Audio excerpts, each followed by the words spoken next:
Assalamu alaikum wa rahmatullahi wa barakatuh. Wa alaikum salam wa rahmatullahi wa barakatuh. How's it going? What's that, man? I said, you're right, Dowie. I'm all right, bro. How you doing, Can you Ben? hear You us? good? Yeah, I can, yeah, man. Can good, you hear me? alhamdulillah. Yeah, Yes, all we good. can. Yes, we can. Loud and clear. Okay. Alhamdulillah. All right, so brothers and sisters, mashallah, assalamu alaikum, and welcome to episode 14 of the Dawah Clinic. For all of you who've tuned in perhaps for the first time and not aware of how this particular stream works, this is predominantly for Muslims who want to ask us questions relating to dawah that they were giving or they want to give, and maybe a question came up or they wanted clarification on something. Inshallah ta'ala, if we can help you, we will try, from our experience of doing dawah and perhaps often encountering similar or the same questions over and over again. So, but this is not a stream for fiqh questions or jurisprudence, legal matters, haram and halal, because we're not qualified to do that. You need to consult a scholar or sheikh, inshallah, in order to get that type of clarification. But it's I thought you were the scholar and the sheikh. Well, I wish I was, but unfortunately, the only shake I probably would qualify to be is like a strawberry milkshake, possibly, or a chocolate milkshake. But that's about as far as I go. Unfortunately, Dr. Imran's not joining us today. I know I saw the comments. I hope Dr. Imran is joining, and I was hoping that he would as well, but he's still incredibly busy, and Hamza's actually not feeling very well. He's still recovering, so inshallah, pray for Hamza that he gets better. So today, it will be me, Ben, Brother Dowie. I'm sure most of you already know Brother Dowie, and Jordan should be joining us later on as well, inshallah. And I think we've got one other guest, haven't we? Ijaz. Ijaz might be joining us. Yeah, it'll be about 15 minutes, 20 minutes, inshallah. That'd be wonderful. Okay, so brothers and sisters, the link should be in the description. And if you have dawah-related questions, please get on early, because this is probably the most popular stream where we get more guests than we can actually handle. So brothers and sisters, any questions relating to dawah, get onto that link ASAP, and inshallah ta'ala we'll get you on. Just a couple of rules really to remember. Leave your camera on in the backstage, and before you're about to come on, we'll welcome you, and it's up to you. If you want to switch your camera off at that stage, you can do, or you can leave it on, inshallah. Brother Dowie, you getting comfortable there? I am, bro. I've got to sit on a cushion. I could do the camera on the phone. Shall I turn my phone the other way around? That's fine. Okay, I don't know. Actually, will it give it a wider image? It will, yeah. Yeah, try that. Try it out. There we go. You have to rearrange it now. Is that okay? No, I have to take a cushion off.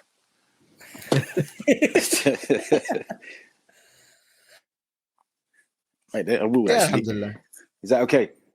Yeah, mashallah, that's good. Mashallah, that's good. Alhamdulillah. All right, so we've got, mashallah, a guest that we've had many times before, Brother Rumzi. So we'll get Brother Rumzi on without any further delay. Brother Rumzi is not very shy, so he generally leaves his camera on, which is a good thing. Brother Rumzi, assalamu alaikum. Alaikum salam wa rahmatullah. Good to see you guys, alhamdulillah. Alhamdulillah. Assalamu alaikum, Alhamdulillah. bro. I'm just checking to see that you've made your bed well, and you've passed the inspection there. Alhamdulillah. Alhamdulillah. Just making sure, man. I think I got my.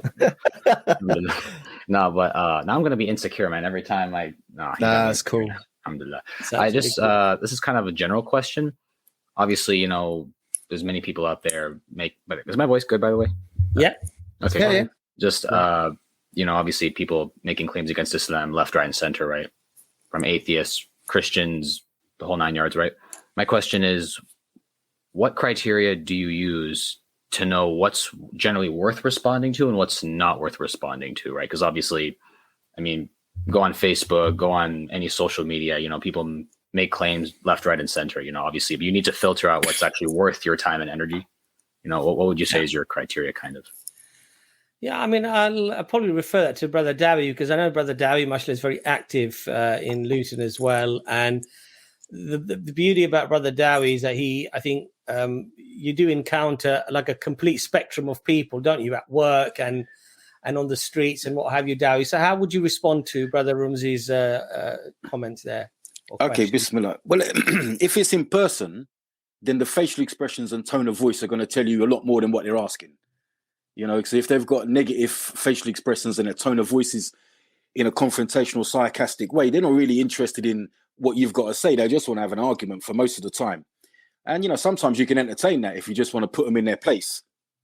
But if it's online, it's hard to tell. Sometimes they'll put like jokey emojis, and that means that, you know, that sort of thing isn't really serious either. So, but if it's in person, I go on the energy. I go if they got some people that they will ask a question in an aggressive way because they're too arrogant to ask it in a humble way. You know, so they'll ask you in a confrontational way that they want to argue with you. So you got to kind of weigh it up in the moment.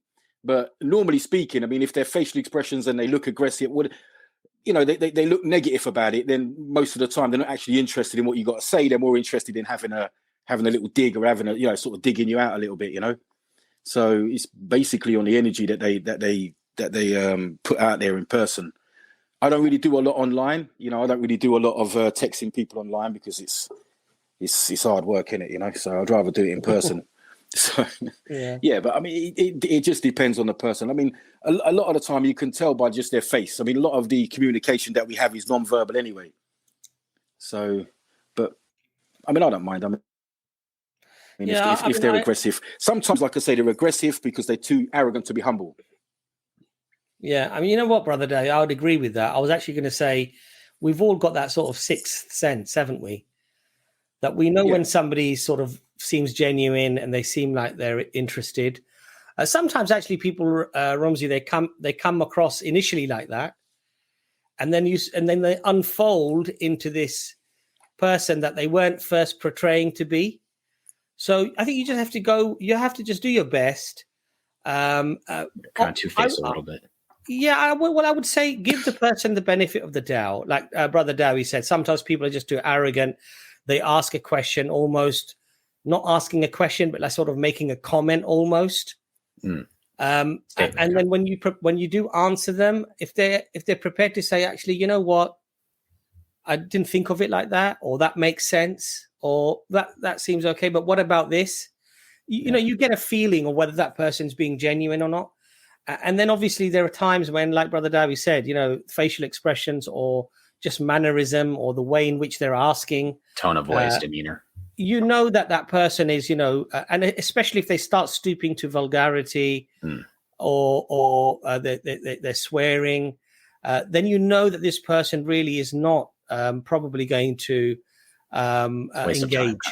Yeah. So, and as soon as you feel that, look, this is not really going anywhere, and that this person is actually sinning because they're actually saying things about Allah subhanahu wa ta'ala or the Prophet Muhammad, peace be upon him, it might actually be better to cut their conversation short to save them from sinning even more. Do you know what I mean? You don't want to perpetuate their sins by allowing them to say even more when they're being that way, you see? I mean, I have a certain line that I use in that situation. Yeah. And I use it all the time. And just to let people know where I am with it, I say there's two things in this life that I don't joke about: my religion and my family. Yes. And it's in that order. Exactly. So insulting my religion is equivalent to insulting my children. Yeah. And normally when you say that to a bloke, they'll weigh it up and think, okay, I can't really take that liberty with this fella. Yeah. You're going to take it really personally. Yeah. You know, so I sort of nip that in the bud, because if you give it, especially on construction sites, if you give them an inch, they'll take a mile. Yeah. So if you let them take the mickey a little bit, you'll lose it completely, because they'll just start they'll go too far. So I say that straight away. There's two things in this life I don't joke about: my religion and my family, and it's in that order. Like an early disclaimer, kind of.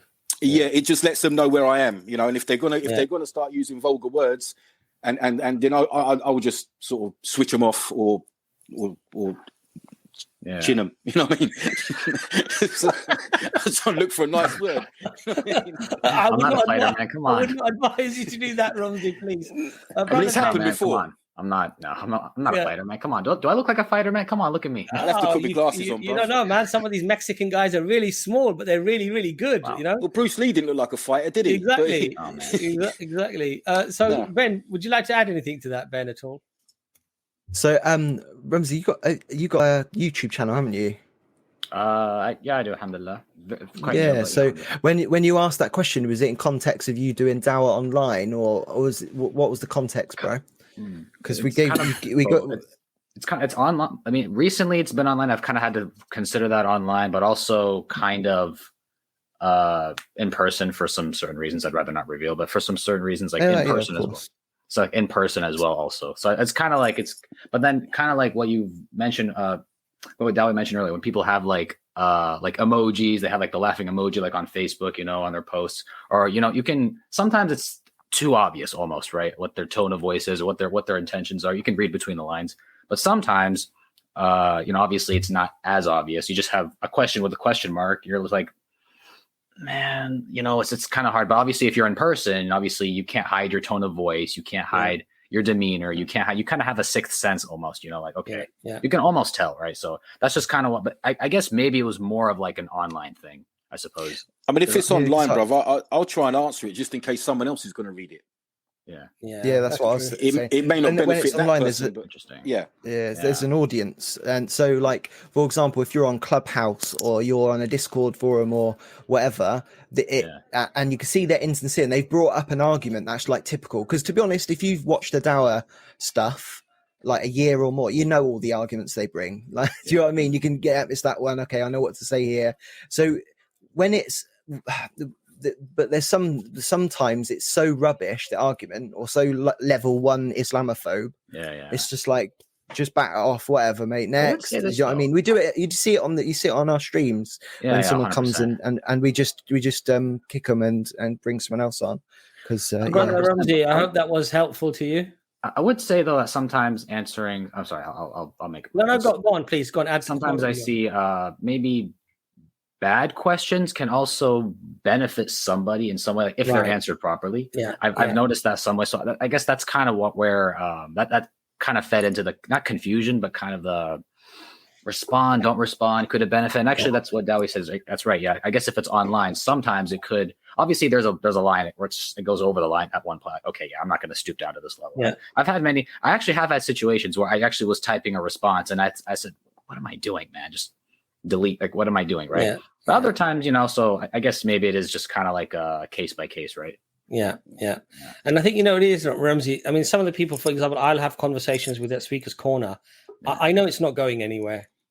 I can see that. I can see that it's a bit of a waste of time. But the thing is, some of the questions this person is asking me are actually mainstream, sort of either Islamophobic or just questions that are out there. They're not necessarily Islamophobic, but they are just regurgitated questions out there. So I know somebody else might benefit from those things. That's why I might engage somebody. And people will sometimes in the comments, they'll say, oh, why do you guys waste times with this person or whatever? But sometimes you actually just showing the other public, the public that are watching, that actually this guy is being disingenuous, but he's still answering his questions. And actually I had that question as well, and he's actually answered it, you see. Brother Ramzi, Jazakallah khair for coming on.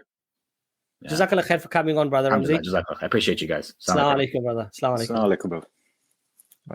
So, mashallah, we've got our sister Badriya next. Badriya, sister, you can either leave your camera on or off, whatever you prefer. Inshallah, we're going to get you on next.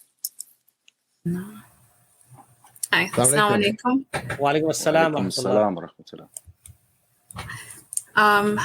Okay, so my question is, how do you all approach da'wah when it comes to neighbors? Like, how do you deal with neighbors that are not Muslim and they are a bit like they keep themselves to themselves and they're a little bit antisocial, okay? Because and that makes me a little bit annoyed, because I don't know, I just think it's just not a nice place to live if people don't really interact with each other. And I think, like, in my opinion, I think Muslims are a lot more easygoing people and a lot more more of a community vibe that you get from Muslims, but you don't really get the same thing when you're surrounded by non-Muslims. So, like, how do I overcome my annoyance towards their antisocial behavior, and how do I give da'wah to them and just I don't know, get involved? It's a very good question, actually, Sister Badriya. Ben, why don't you, inshallah, open? Yeah, well, I wanted to, instead of answering the question, I wanted to ask you, what have you tried, and what ideas have you come up with on your own so far? I'm thinking to myself, maybe if I see them around, I will like smile at them or something. But I'm not sure about like knocking on everyone in every individual door or anything like that. I'm not sure about that. But just do you live in a flat block of flats, or is it a street, or what's the situation? Yeah, it's a street with houses. Yeah. So the things that I've done before in the past is like Ramadan's coming up soon, and it's a really good opportunity to just give them some food, like make some dessert, like make more dessert this iftar, and you've got extra cookies or cake or whatever, and you could knock on the door and say, oh hi, it's Ramadan at the moment, and it's one of our religious holidays, and we make too much food, so I thought you'd want a cake. Like, my name's Ben. What's your name? You know, you could do it that way, inshallah.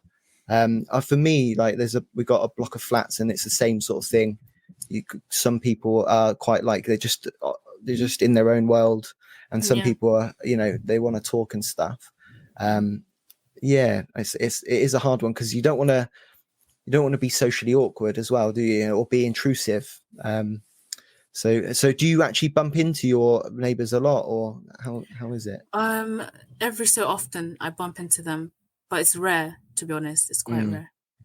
And have you ever noticed when you go for a walk in the morning, like all the old people always say hello, all right, morning, and all that sort of stuff?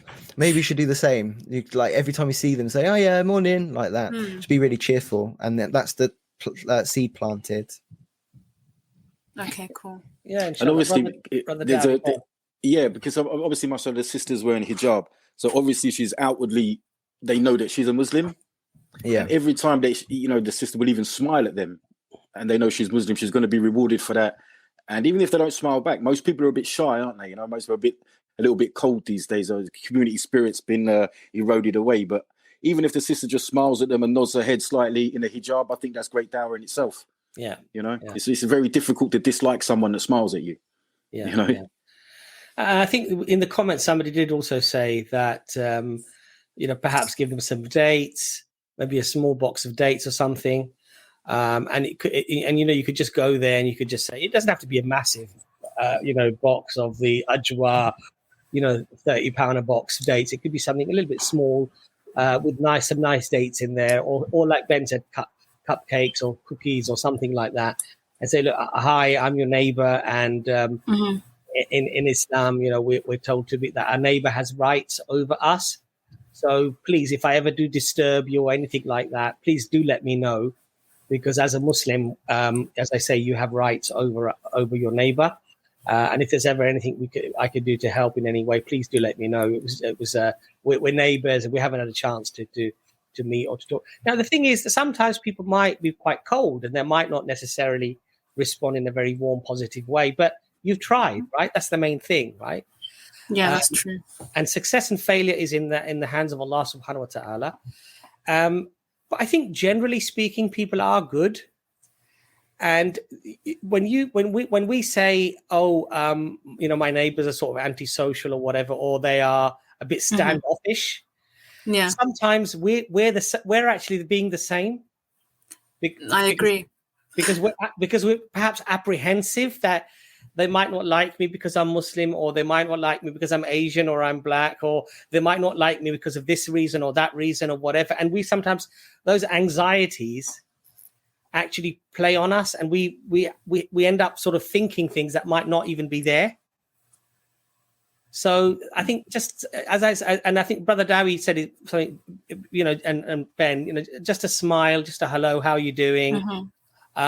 But as I say, you can just say, look, our month of Ramadan is coming off fasting, and I just thought I'd introduce myself. We haven't really spoken or met. I know these things can be a little bit socially awkward, but I just thought I'd just say hello. And as a neighbor in Islam, you have lots of rights over your neighbor. So if I do disturb you or anything like that, please do let me know. And you'll find that most people, I think, will probably respond warmly to that, really. Yeah, I think I need this advice, to be honest. I'm not the most friendly person. Is it because you're a bit nervous, like, to talk to a stranger? No, is that what it is? It's just like when I go outside, I just want to go to, like, if I'm going to the shops, I want to go to the shops and then come back. I don't really want like many interactions with people. Yeah. So Yeah. And I think, and you know what it is, sister? The thing is that as Muslims, as identifiable as Muslims, or people of color, especially when we're in an area that perhaps isn't very diverse or whatever, you know, we, because of historical baggage that we have as well, because of things we might have suffered or gone through, we sometimes sort of keep that, and it's understandable.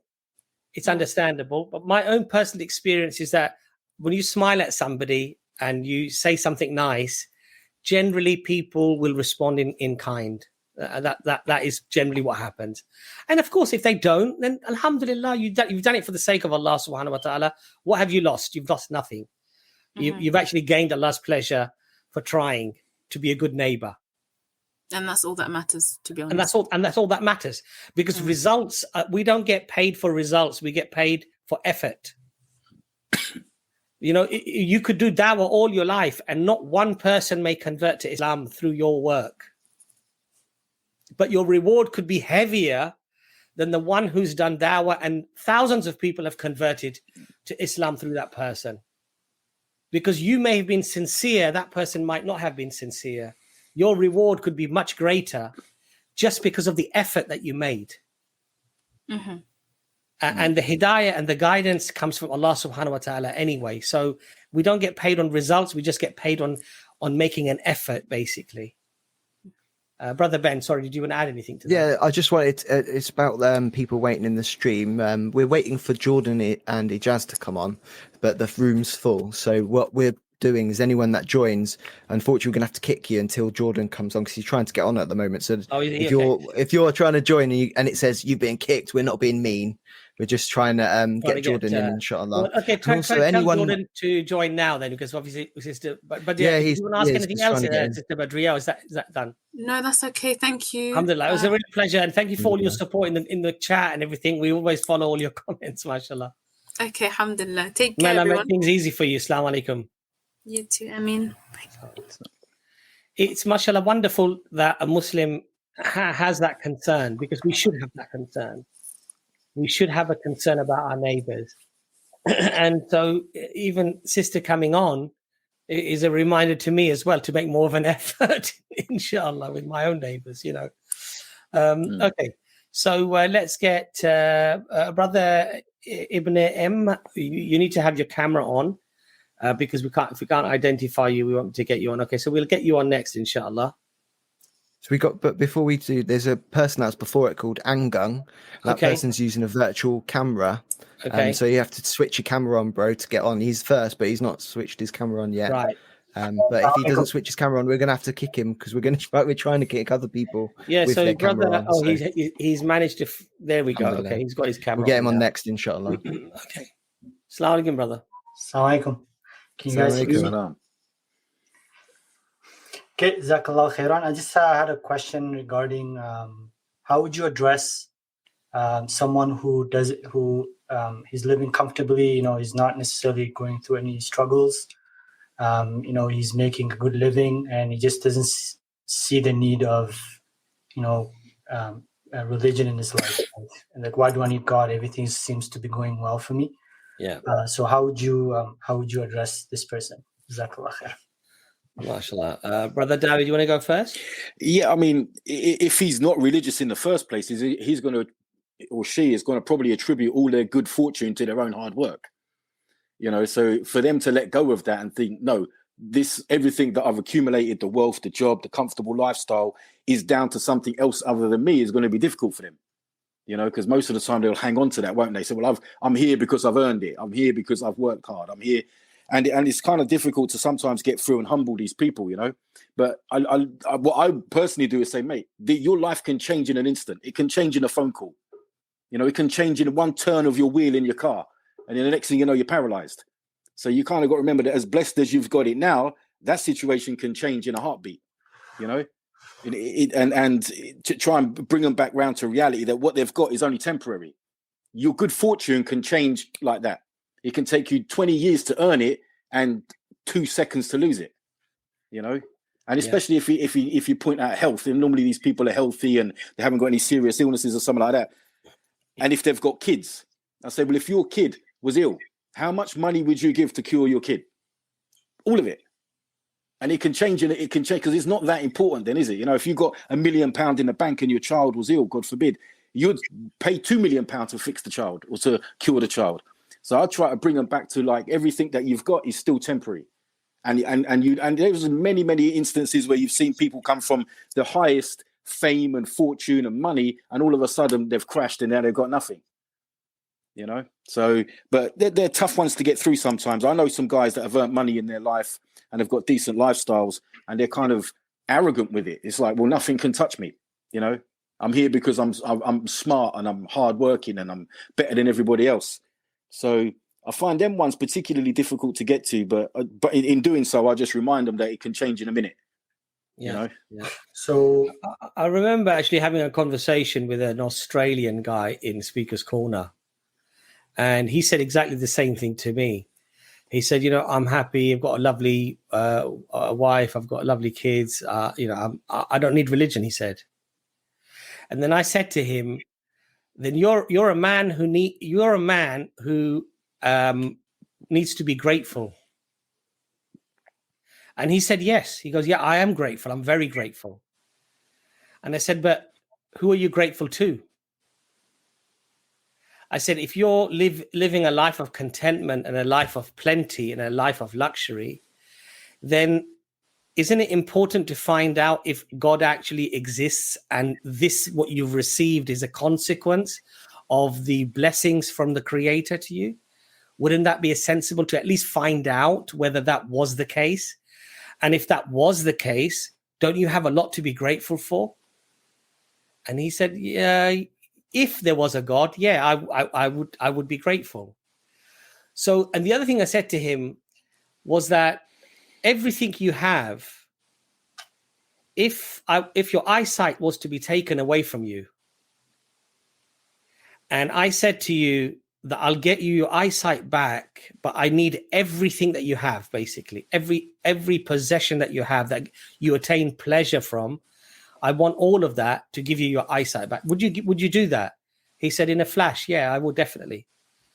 So I said, if the creator exists and he's given you your eyesight, you've admitted that it's priceless to you, right? Yeah. So shouldn't you be grateful? And he said, if the creator exists, yes, I would be grateful. So then you can say to that person, then why don't you try to at least find out whether there's good reasons to believe that there is a creator and that the creator has given you all these blessings, and then start being grateful for those blessings. Yeah, you know, it's difficult getting to people who, you know, living comfortably, like Isa said. They feel like, you know, they have everything, and people that believe in God generally are because they're in tough times, or, you know, so it's definitely challenging. But Jazakallah khairan. I just wanted to add one more thing with regards to the sister that came on before me. One thing that does help with neighbors is, you guys mentioned most of it, but one experience I had with my neighbor was giving them chocolates and gift cards, and not necessarily introducing anything with Islam to begin with, just building that relationship, and then gradually they'd see that the type of person you are, then they would want to kind of communicate with you. So I did that with my neighbor, and they felt like they had to respond with a gift in return, and that kind of builds, you know, a bridge, so we're able to have conversations. So I just wanted to add that. Jazakallah khairan for your time, and I'll hop off. Barakallah fi, brother. Barakallah fi. Ben, did you want to add anything to that at all? Yeah, I was just going to say that Allah says that true happiness isn't, you don't get true happiness unless you're in remembrance of Him.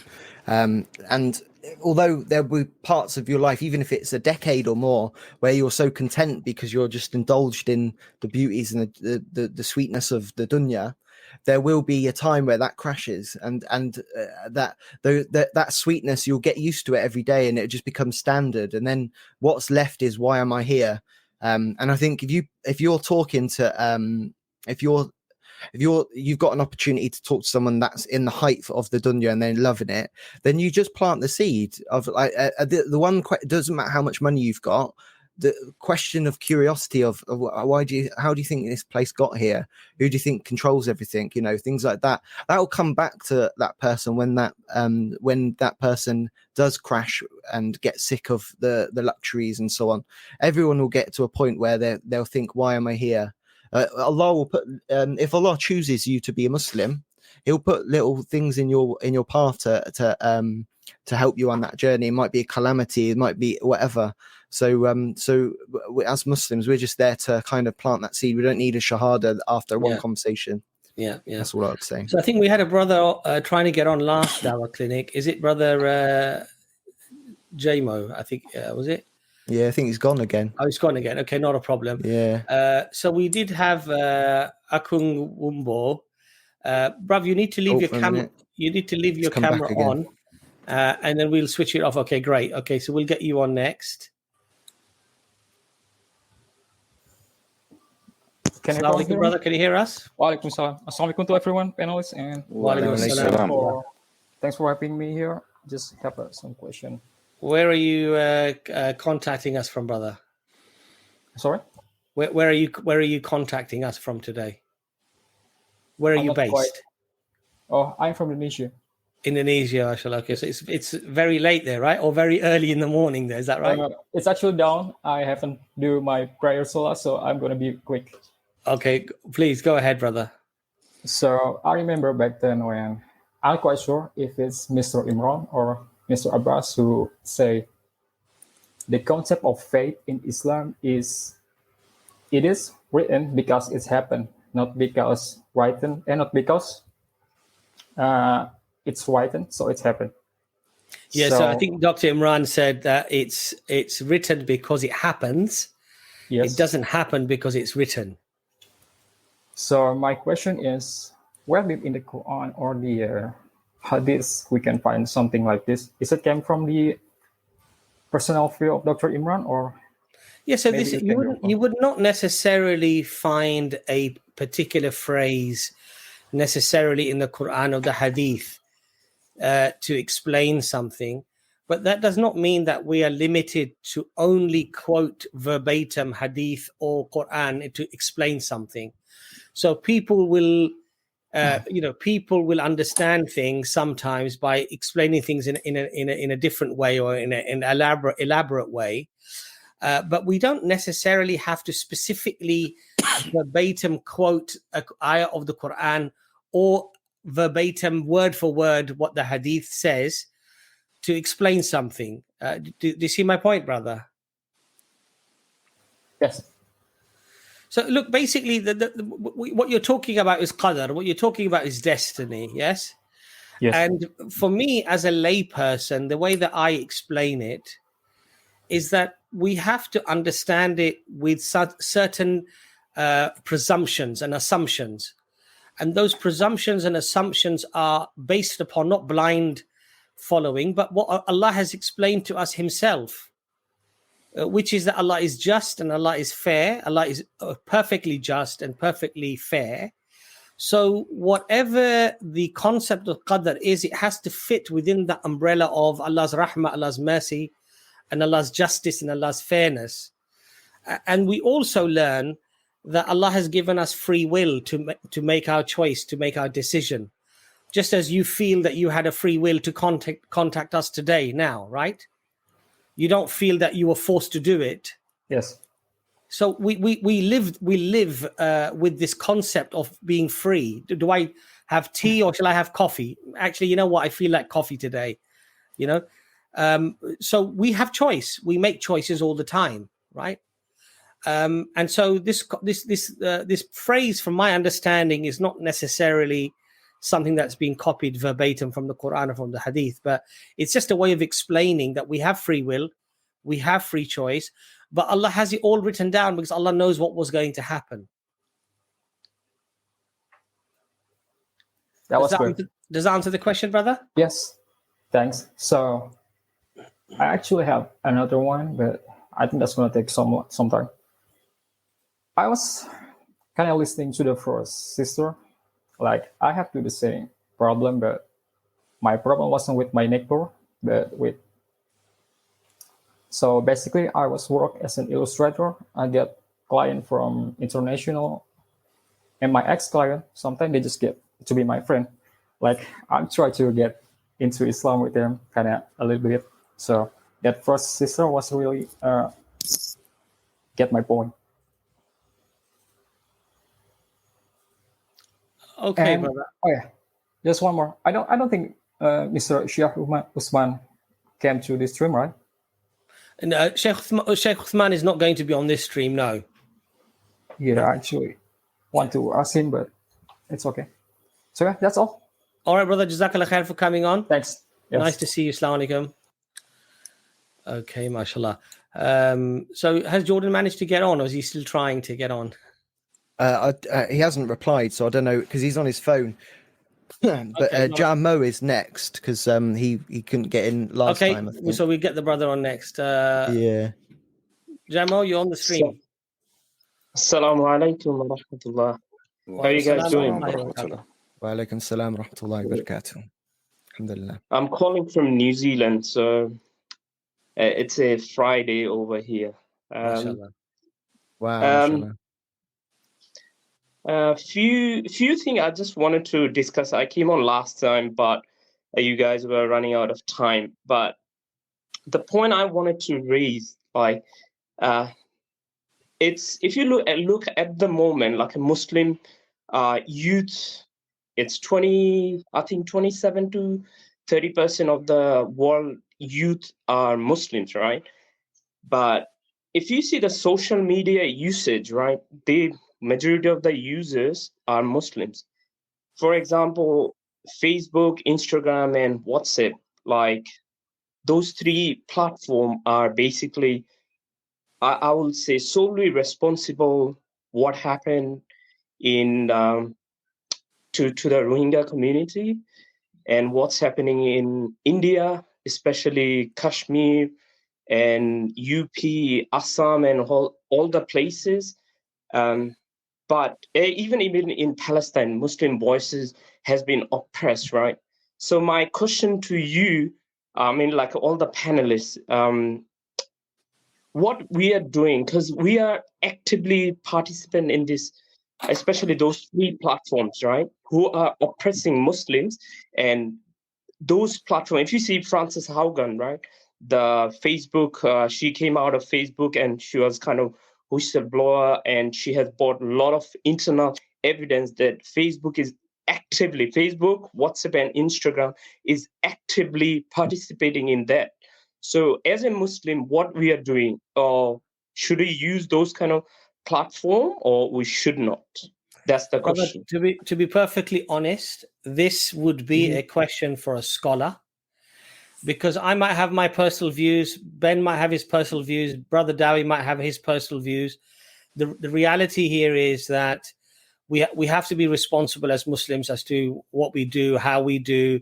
The level of being complicit to those crimes, I would say that it's when we say actively promoting those things, there is a platform there, and that platform is used by Muslims as well to spread dawah, and that platform is also there. Assalamu alaikum, Brother Ijaz. And so there's a lot of dawah being done on Facebook. There's a lot of dawah being done on WhatsApps. There's a lot of dawah being done on on other social media outlets. And yes, there are people who are promoting very horrible ideas as well. But I think personally, if you want to ask from a point of Sharia, like, should I be doing this? Should I be involved in this? That's something that you really do need to speak to a scholar about. As I say, we would have our personal opinions on that. I mean, we're on YouTube now, right? We're on YouTube now. We're on social media now. There's a lot of rubbish that you'll find on YouTube and on social media connected to, and we're on Facebook as well. And we're doing dawah. And you're mashallah contacting us from New Zealand. We had another brother before you who contacted us from Indonesia, from all over the world, right? So I see social media very much like a knife. You can either cut bread with it and butter bread with it, or slice your meat with it, or you can end up hurting somebody with it. It's a tool, but you can use it for good or for bad. Just Yeah. Go on, Dawi. I was just going to say, what's the alternative if we come off social media completely? Is it seems that we would give up all of that ground to that, to the other message, to the anti-Islamic message. And so if we don't use it, in my personal opinion, if we don't use social media to counter that narrative and to give dawah and to give a positive impression of Islam, we're just going to leave it open for them anyway. Yeah. So Good. I mean, the thing is, if you see, like for example, I do a lot of dawah activities as well. Like I have my own channel. Like we have been doing it for almost 2 years. We do every Sunday. There is a market over here. So alhamdulillah, like we always do these kind of activities. Like, you know, last week also we had 3 shahadas. And do you put those on social media, brother? Yes. I just started putting up. So my channel called Halal Traveler, but that's the Dawah channel. So I started uploading videos. So if you see, I mean, to answer your question, right? If you see, I'm not sure if you guys have read the documentation Francis Haugen had put out there. So Facebook actively promote those kind of hates, divisive material, which one is against the Muslims. If you see the Palestinian cause, okay, brother, right? Brother, let's just go back to what David made a point. If you come off Facebook, will those comments still be on Facebook? The negative comments? Okay, can I say something? Like if you raise a point, like I'll take it 2 minutes, right? For example, I used to go to a gym in here, right? Brother. What? First of all, this is a dawah clinic. It's for dawah related questions, right? You've asked something that's not quite specifically related to dawah. I'm just asking you a simple question because Dawi raised a very important point. If you were to stop using Facebook, would those negative comments about Islam and perhaps right-wing rubbish that happens on there, would that still be happening? I think the answer to that we all know is yes, it would be happening, right? So you staying on there in a way that's responsible, that's hopefully countering those negative things, inshallah, might open the hearts of many people, right? Now, if there's I agree on that. Right. So I think you've answered your question, brother, in that sense. But I think this is going to a territory, please, with respect, this is going into a territory where it's not really gauged for dawah clinic. And we've got a lot of brothers probably waiting for dawah related and sisters for dawah related questions specifically. So I do acknowledge your concern. And alhamdulillah, you have a valid concern that there's a lot of, and I agree with you, that there are a lot of social media outlets out there that seem to promote a lot of racist and a lot of anti-Islamic rhetoric. But quite frankly, at the moment, I think what all we can do is perhaps do our best to counter that using those tools that we have. And inshallah, if something else comes about where we can maximize our dawah in a better way or whatever and combat those things in a better way, inshallah, I think we could do that. But I hope that answers your question, brother. Can I quickly add something? Just a specific incident what happened to me. So basically, there is a company here. I train in that gym particular. So they were actually made a collaboration with a Puma, the German company clothing brand. So they have sent me an email saying we are making a collaboration with Puma and whatnot, like all over New Zealand. And after that, so I've sent an email because Puma is actively, they are participating in the occupation of Palestine. So I have sent an email to them saying, you are basically sponsoring a military occupation, IDF, and they are basically what the atrocity doing to the Palestinian people. So my one email, actually, they have canceled that promotion. Just one person, I myself marketing manager, she called me after the email saying, hey, we have looked into the issue and we will not go ahead with the campaign. I think we as an individual, if we raise our concern to those big corporations, especially those 3 platforms, Facebook, Instagram, and WhatsApp, we can bring a change. But thing is, how much we are willing to do, that's the main question. I think that's a good point. That if we do see negativity or discrimination, or we see these things being promoted, then I think that's a good advice that we should get together and we should complain. Much of the getting together and complaining will probably happen on Facebook, and probably will happen on WhatsApp. Yeah, I'm out on Facebook. Yeah, and it will probably happen on those I mean, I don't really do Facebook, but I'm just saying it will probably happen on the very platforms that are probably perpetuating those things. But Jazakallah khair, brother, for coming on, though. No problem. You guys are doing a wonderful job. And salam to Izaz as well, and the other brothers, Ben, and the other brother as well. Assalamu alaikum. Wa alaikum salam wa rahmatullah. Assalamu alaikum, boys. You all right? Alhamdulillah, Ijaz, you okay? Assalamu alaikum, Ijaz. You all right, mate? I'd just like to point out I'm still protesting the intolerance shown towards SW6, Chelsea Football Club, at this point in time by the oppressive Tory government. You know, I mean, when we started EFDawah, it was English football da'wah. I know the government is actively trying to suppress us. Imagine that. Okay. So that's a bit of a semi-political, semi-jokey-wokey comment there. Okay. So I think Abdullah is next, I believe. Ben, is that right? All right, we'll get Brother Abdullah on next. Brother Abdullah, welcome to the stream. MashaAllah. Wa alaikum assalam, brother, in the bed, ready to sleep. You know, it's a bit late in my country. Alhamdulillah. Where are you contacting us from, Brother Abdullah? From Italy. Oh, from Italy, mashallah. Okay. Yeah.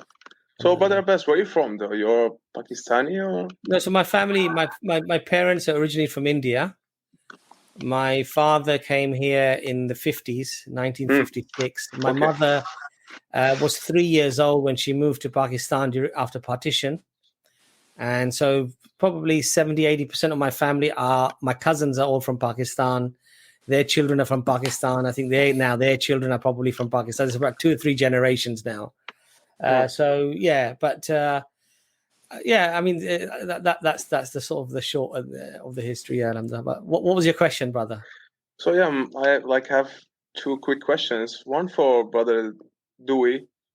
He said before, I have a simple rule. I say to people, don't joke about religion and my family. You know, here in Italy, they have a common habit to blaspheme. You know, it's not like in America when you give an exclamation. You say the S word, you know, the B word, and you exclamate. Here in Italy, they blaspheme. So when I speak with people here, they're giving da'wah or just randomly speaking about football, speaking about food, they blaspheme. And, you know, after that, when I come back home, I just feel very, very, you know, it's a hard feeling, very bad. I mean, I just like thinking maybe I've done some kufr because I was with them, because I heard like blasphemy, I said nothing. So sometimes I say to these people, hey, I have one condition, don't blaspheme. So some people say, okay, sorry if I did. Other people say, no, I will continue. So I choose to depart from them.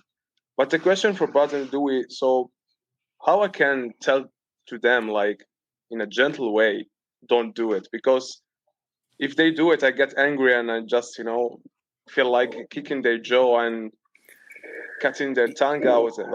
How you do it? How you keep cool?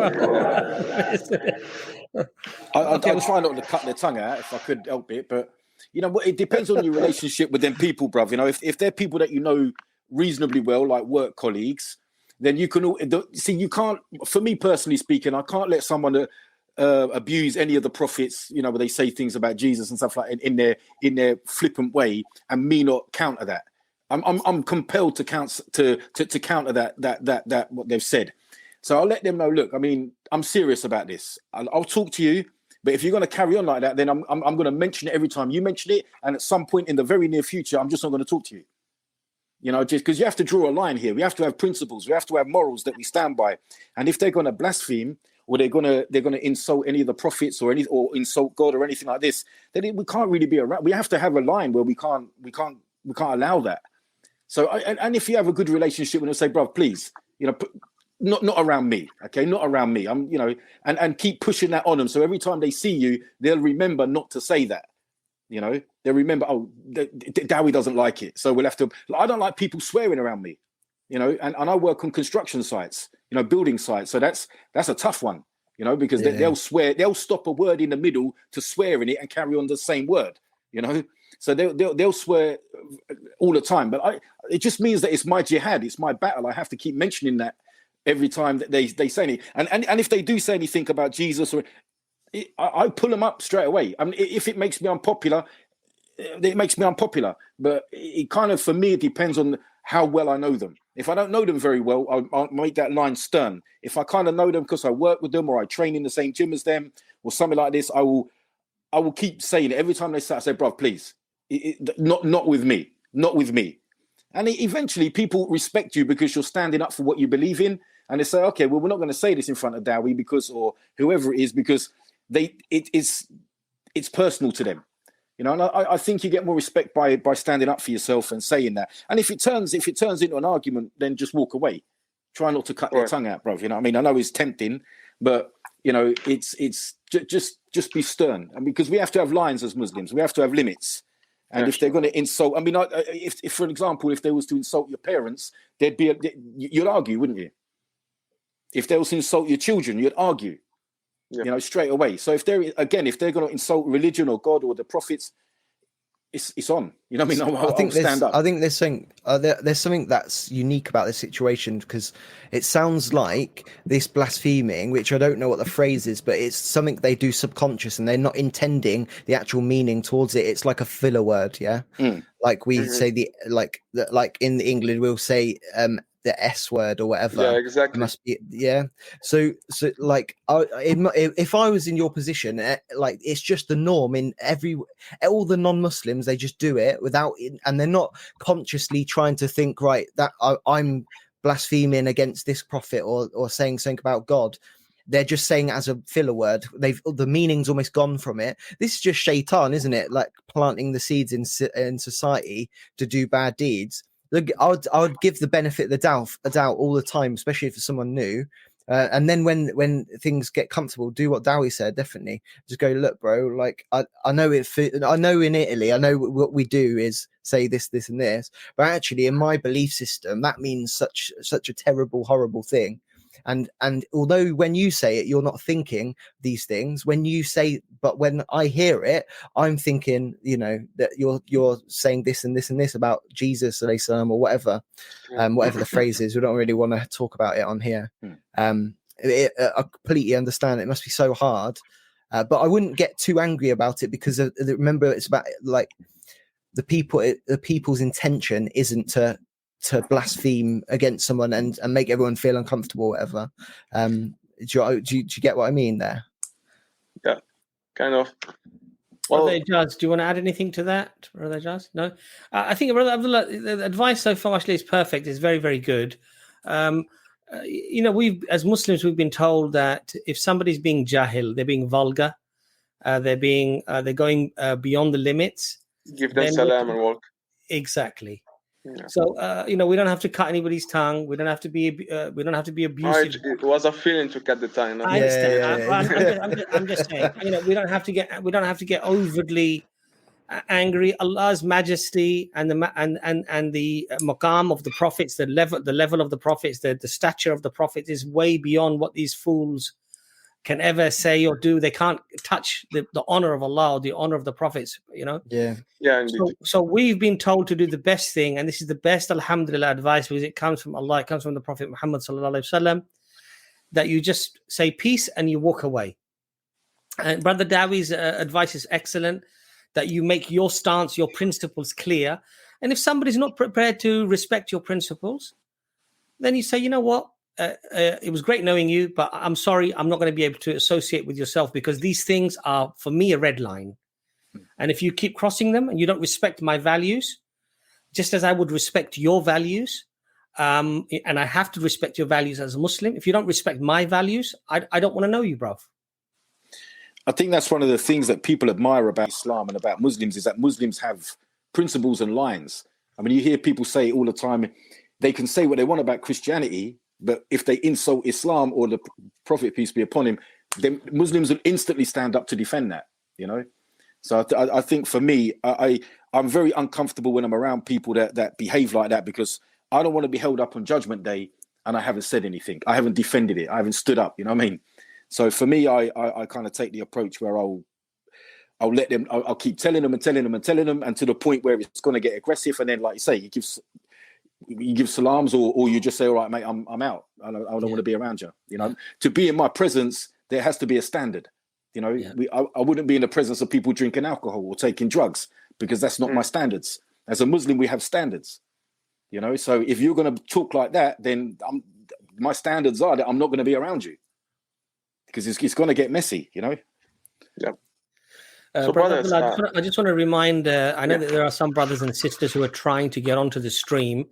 Unfortunately, the stream only allows us 12 total guests and people who are participating in the stream. So as a consequence, I'm sorry, you're probably not able to get on. But as the guest leaves, there should be one slot available and you might be able to get on. So my apologies. I did say that this is probably the most popular stream where we generally can't get everybody on. Brother Abdullah, does that answer your question? Yes, brother. I just want to ask you a personal question about something very quick. So when you give a premise, a logical premise to let's say an atheist, you know, and we're not talking about God or prophet, just a logical premise, you know, if you believe this premise is right, yeah, right. This second premise is right, conclusion is right, you agree? Yes. And then you give the analogy with the same logical premises, and they agree. And you say to them, yeah, in Islam, we say that this conclusion is God.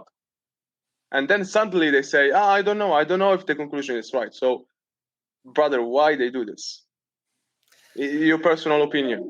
Look, the reality is that often people deny things not because of reasoned or logical arguments or reasons. It's based upon emotions. And that's why when you give dawah, you have to try to appreciate the psychology of the individual.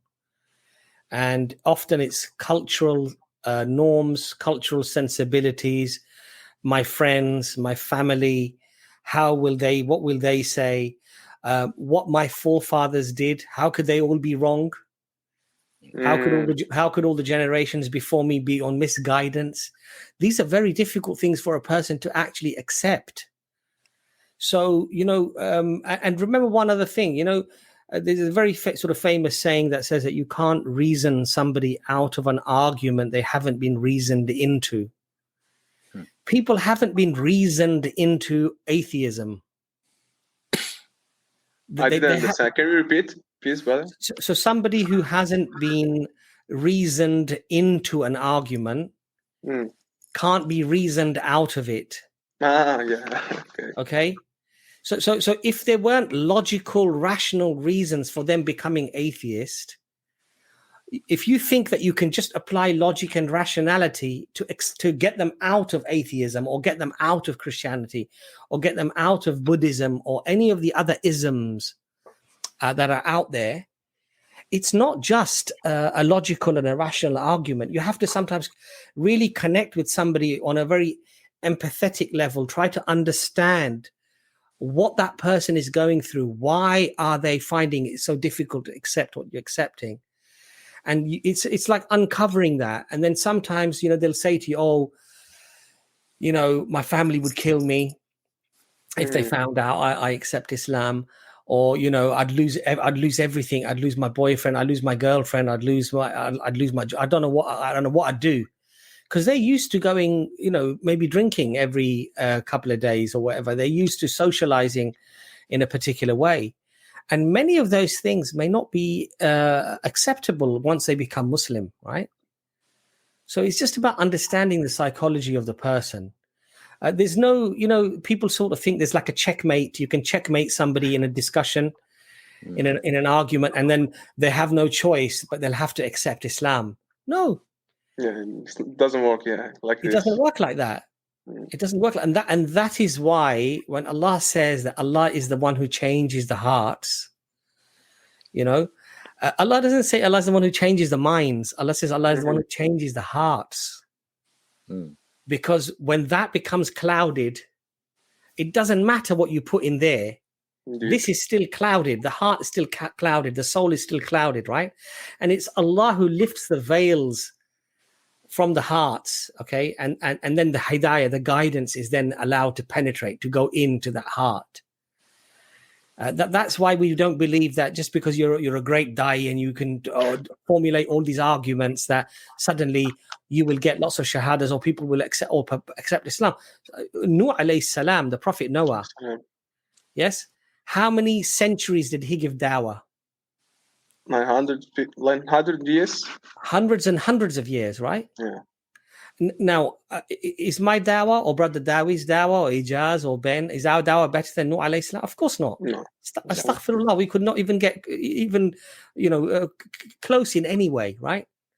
But yet, only a very few people accepted Islam from Prophet Noah until Allah's destruction came and Allah destroyed those people, right? So this is just something to remember. Have empathy for people. Even sometimes people are being very, let's say, argumentative, but they're not being rude or vulgar.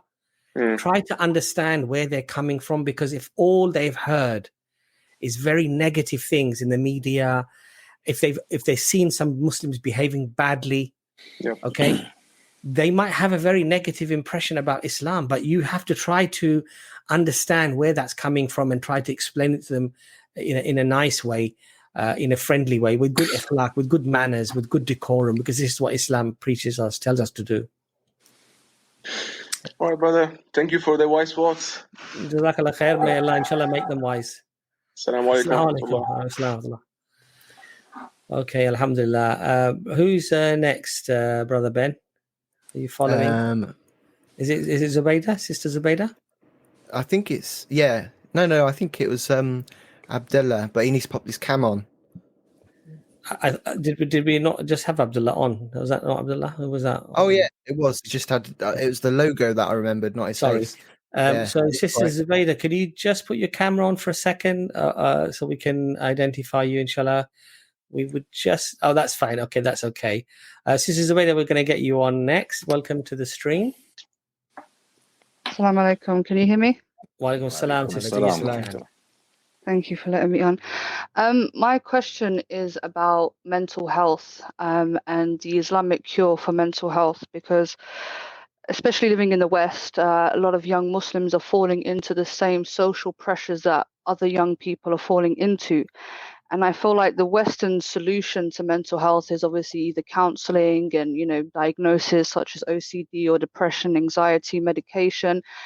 And what I'm trying to find is the Islamic cure. And I've been doing very limited research. And what I found is a book called The Disease of the Heart, which sort of identifies what we would call mental health. And what I got from it is that the more your iman fluctuates, that impacts on your mental health. So obviously, if your iman is weak, then your mental health is not great. If it's good, then your mental health is better.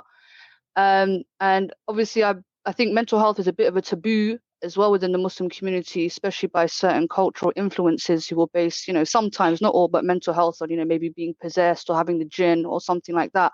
Yeah. And also, the solution being, well, just go and pray and things will be better. But I think somebody that's suffering from mental health and people who are dealing with people who are suffering with mental health, rather than telling them to go and pray, I think it helps the person who's suffering with mental health to understand why they're suffering and what is causing them to behave in this way. So what sort of sources would you recommend to somebody suffering from mental health, and how others can help other Muslims who are suffering through mental health?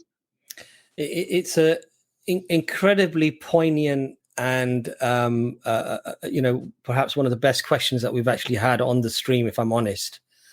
And it's one that I've got very limited experience with, but alhamdulillah, fortunate enough to... One of the founders of EFDawah initially was Brother Shah Nawaz, who is he's a psychotherapist, and I think recently, mashallah, he went up north as well, and he gave some lectures to doctors and psychologists in terms of certain things that he does basically. But one of the things that I did learn from him as well, and from other sheikhs that I heard speak about mental health, is that first of all, this is a real problem and it's a real issue, and it does affect Muslims and it affects non-Muslims as well.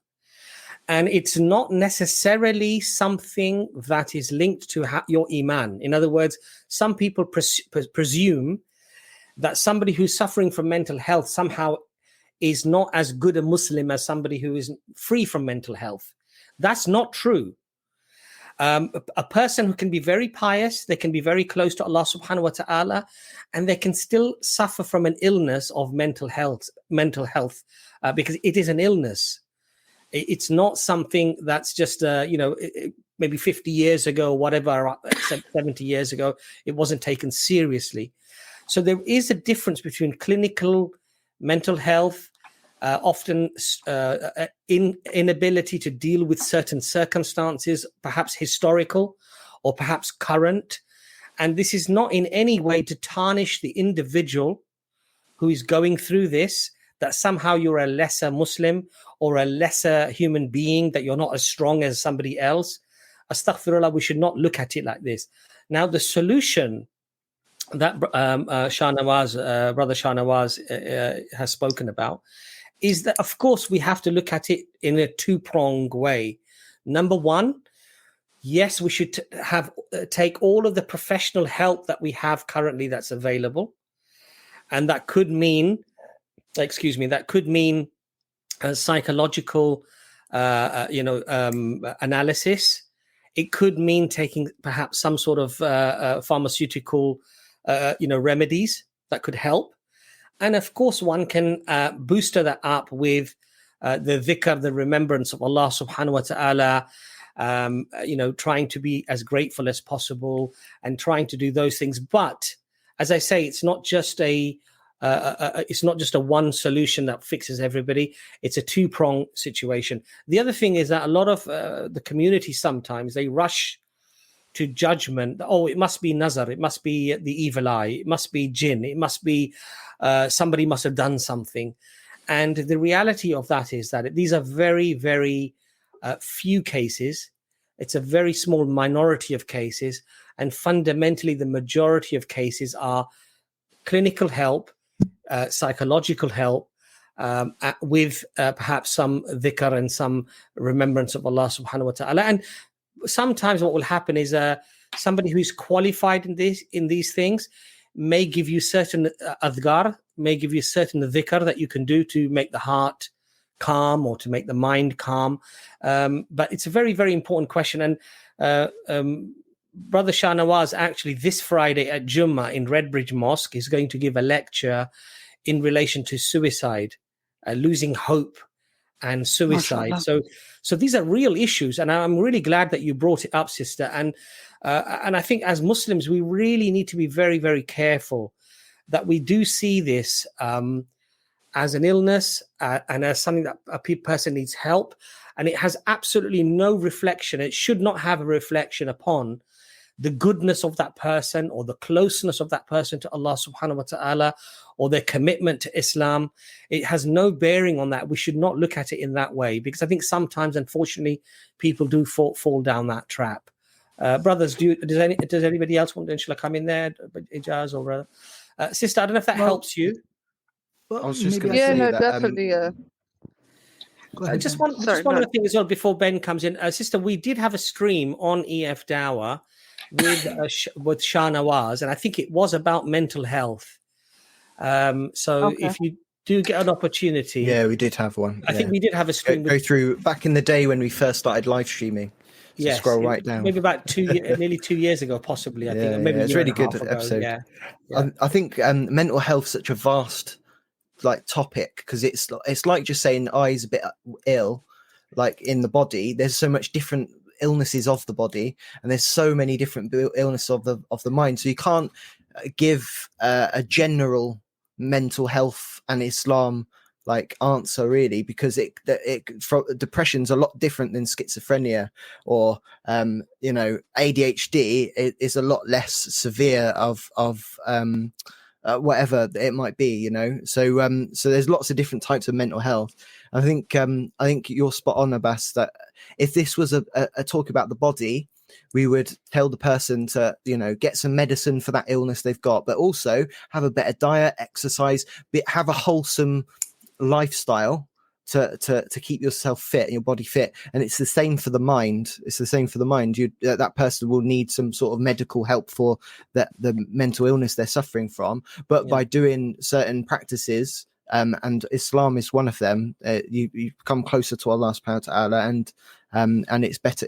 Your mind will get better in that way as well, inshallah. I just wanted to mention that because a lot of people just jump to conclusion it's when someone says mental health, it means just depressed or feeling a bit down or whatever. But it's so vast.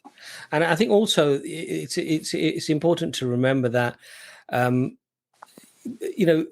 remember Dr. Imran saying that sometimes it can be just a simple case of asking somebody to write down everything they're grateful for. But that's obviously not going to work for everybody, because if somebody's got clinical depression or clinical, mental health issues, it might not work for those people. So it depends. It's a spectrum, isn't it? And this needs to be analyzed sensitively and properly. One of the wonderful things that we learn statistically, though, is that a belief in a creator, a belief in Allah subhanahu wa ta'ala does result in lower mental health issues with people. And the reason why it does do that is because for a believer, you should not have despair. So if you're having difficulties, this is the qadr of Allah. If I bear it patiently, Allah will reward me. If I fall into some difficulty or calamity or whatever it might be, financial stress or whatever, I'm not going to say, why me? Why doesn't it happen to somebody else? I'll say, this is the qadr of Allah. I've tried my best to improve my circumstances. And inshallah, if this is what Allah is testing me with, I'll pray to Allah to better my circumstances. But again, it doesn't mean that this will work for everybody. And if somebody has clinical depression, clinical issues that they need to take professional help and professional advice. And inshallah, with that, try to do more remembrance of Allah as well, to do more dhikr, to list the things that you're grateful for. Ya Allah, I'm grateful for my eyes. I'm grateful for my children. I'm grateful that I have a roof over my head. I'm grateful for the food. And increase your gratitude, increase your remembrance of Allah. That will, inshallah, of course, it will help as well. Yeah, no, I definitely appreciate that answer. I mean, personally for me, when you speak about gratitude and dhikr, obviously the Prophet Muhammad ﷺ spoke about ihsan in the hadith, and he said, worship Allah as if you see him. And I took this sort of route in sort of getting to know Allah, and especially through his attributes. And I think that for me is what helped me a lot in sort of, helping my mental state. But, I just feel like I'm just looking for more sources in a sense, or ways of bettering mental health, and also, for other people, to try and advise them, because, again, it's a bit of a taboo issue. And, even when it comes to Muslim counselors, because I feel like Western counselors can rehabilitate you mentally and clinically, but they won't be able to give you that Islamic rehabilitation, which I think is necessary, especially for Muslims, somebody that can relate to you and understand you from a Muslim perspective. But I have no more questions, and I really do appreciate you guys letting me on and answering my question. No, it's a pleasure, Mashlan. Sorry, go on, brother Jas, sorry. To forgive me.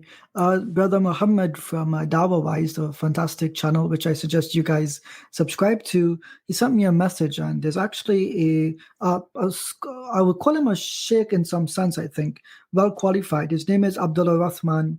And he's a professor of Islamic psychology and principal at Cambridge Muslim College. So he would be an excellent resource to check out, because, well, he's Muslim, he's a psychologist, and he's a sheikh in some sense. So it would be a good person to seek help from. And Abdullah Rahman. Yeah, mashallah, and Sister Zubaydah, this might be a topic that we bring up again, actually. I have wanted to do another stream with Shah Nawaz, and maybe we can contact, as Brother Ijaz has just said, other people as well, and hopefully give some solace, give some help, inshallah, to brothers and sisters out there. But it's a very, very, very pertinent and very important, I think, question to ask, actually, and it's a pleasure to have a sister, mashallah, on as well. Jazakallah khair. Thank you, brother. Assalamu alaikum. Wa alaikum assalam wa rahmatullah. Assalamu alaikum, Brother Ali. Wa alaikum assalam. How is everyone doing? Alhamdulillah, alhamdulillah. First of all, I just wanted to say that it's an honor for me to be here. Honestly, like I look up to you guys in terms of dawah and everything. I've been trying to do my part with dawah online on Discord and everything, whatever I can to enlighten people with Islam and the beauty of it.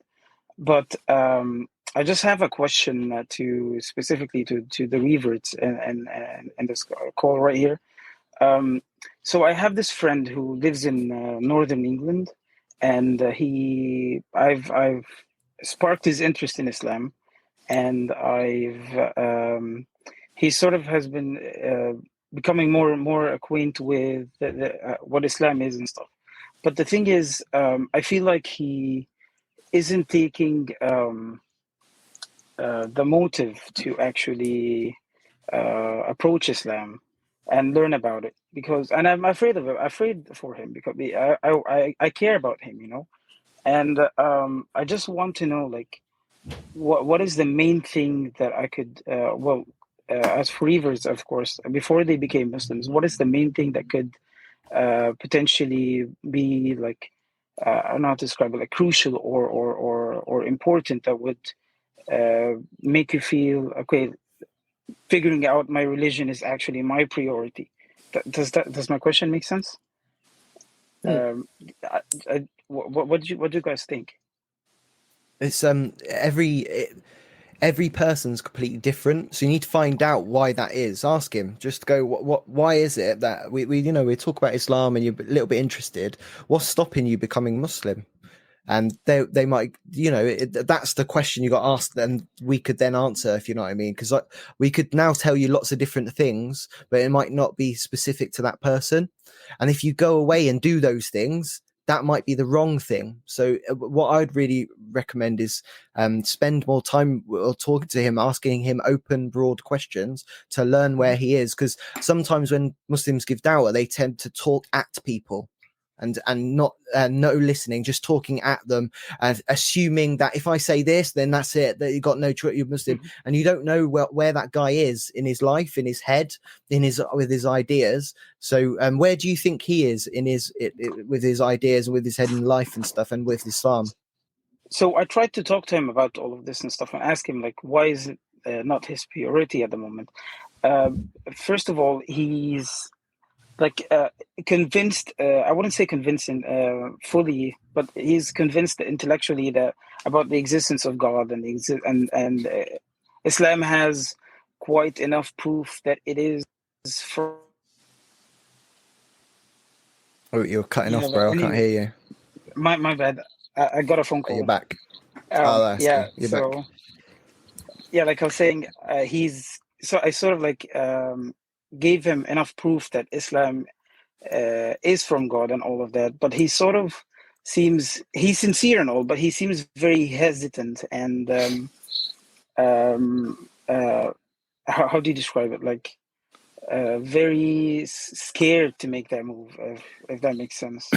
I mean, personally, brother, if you've made logical arguments and he seems to believe in Islam as from a logical viewpoint that it's the truth, what I would normally say to that person then is, listen, if you're feeling it in turn, if your heart says move, you know? So if you're feeling it from your heart and you're feeling connected to this religion and it's the truth, then you got to go. You got to move when your heart says move, you know, because we can think forever.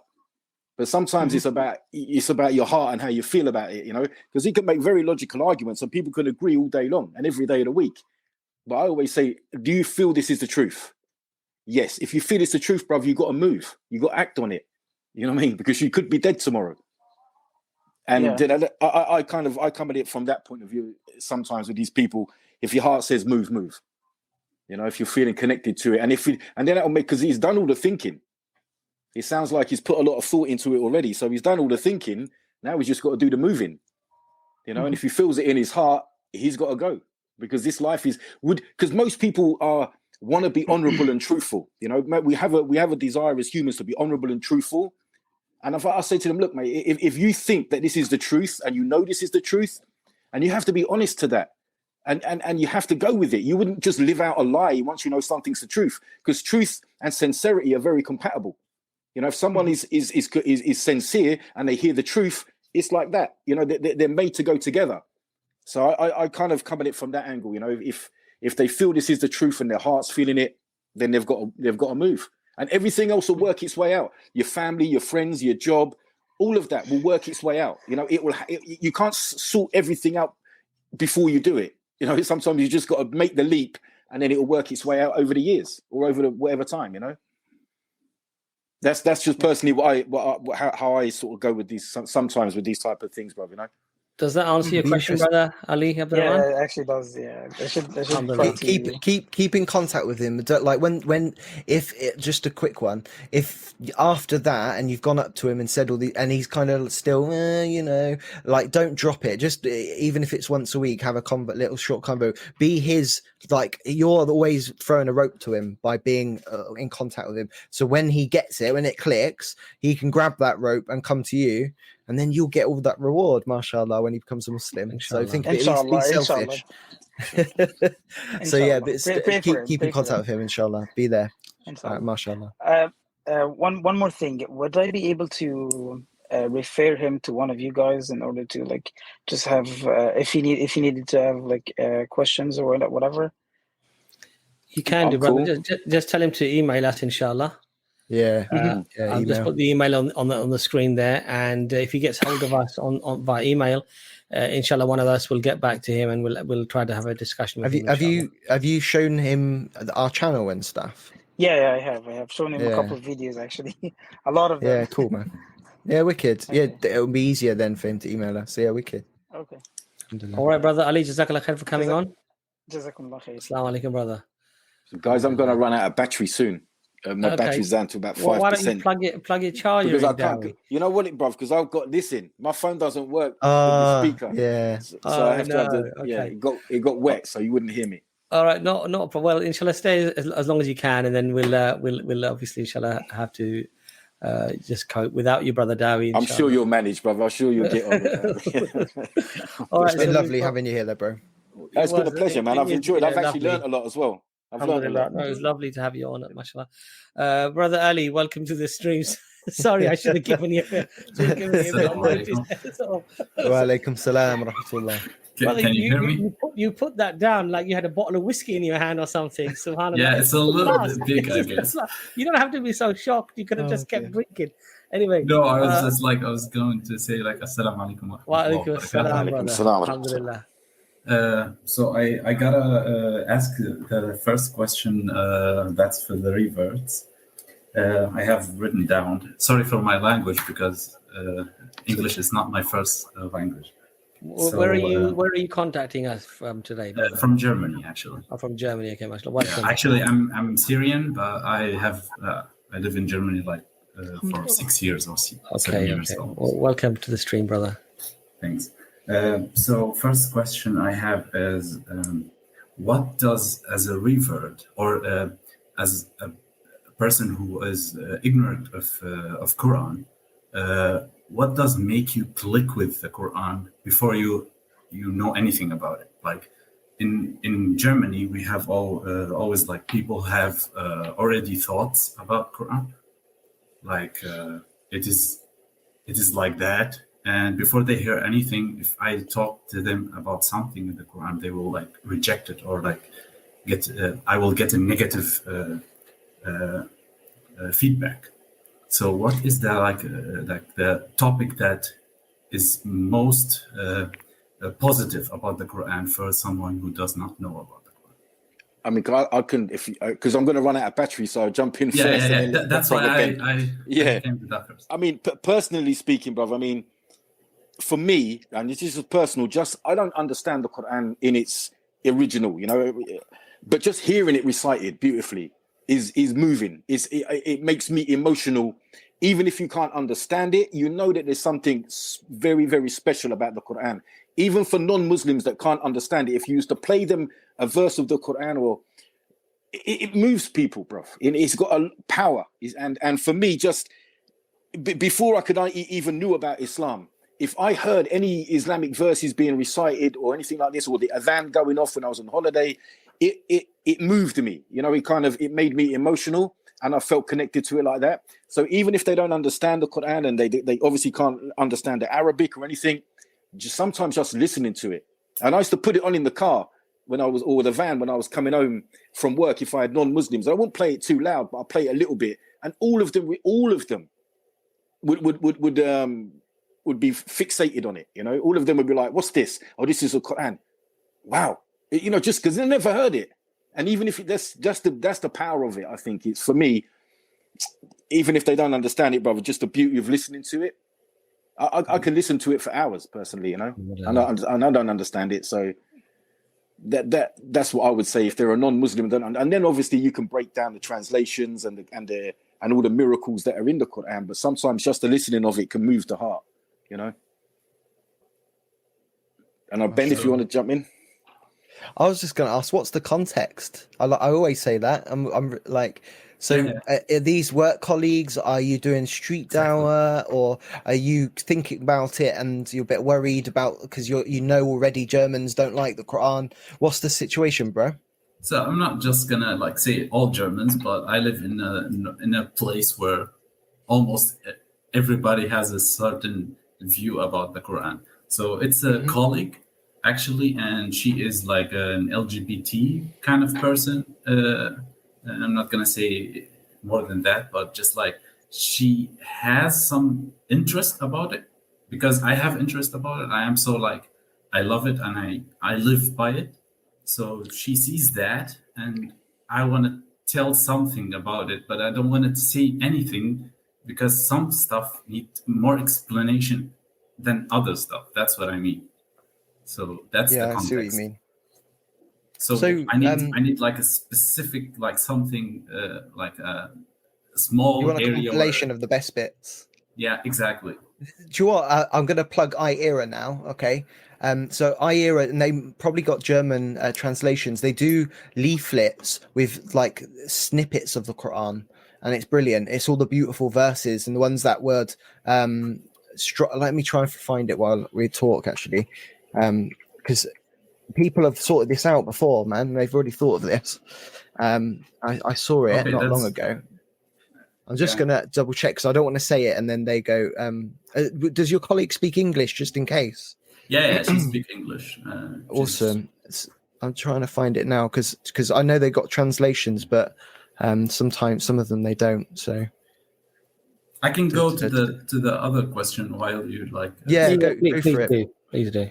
Yeah.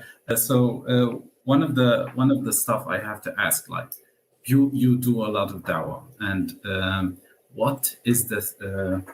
Like some people have some foot in the Quran, like they want to know about it, and they are like, I don't want to get too involved because they think of Muslims as like backwards people. Some people are like that, but as in the like, how to say this?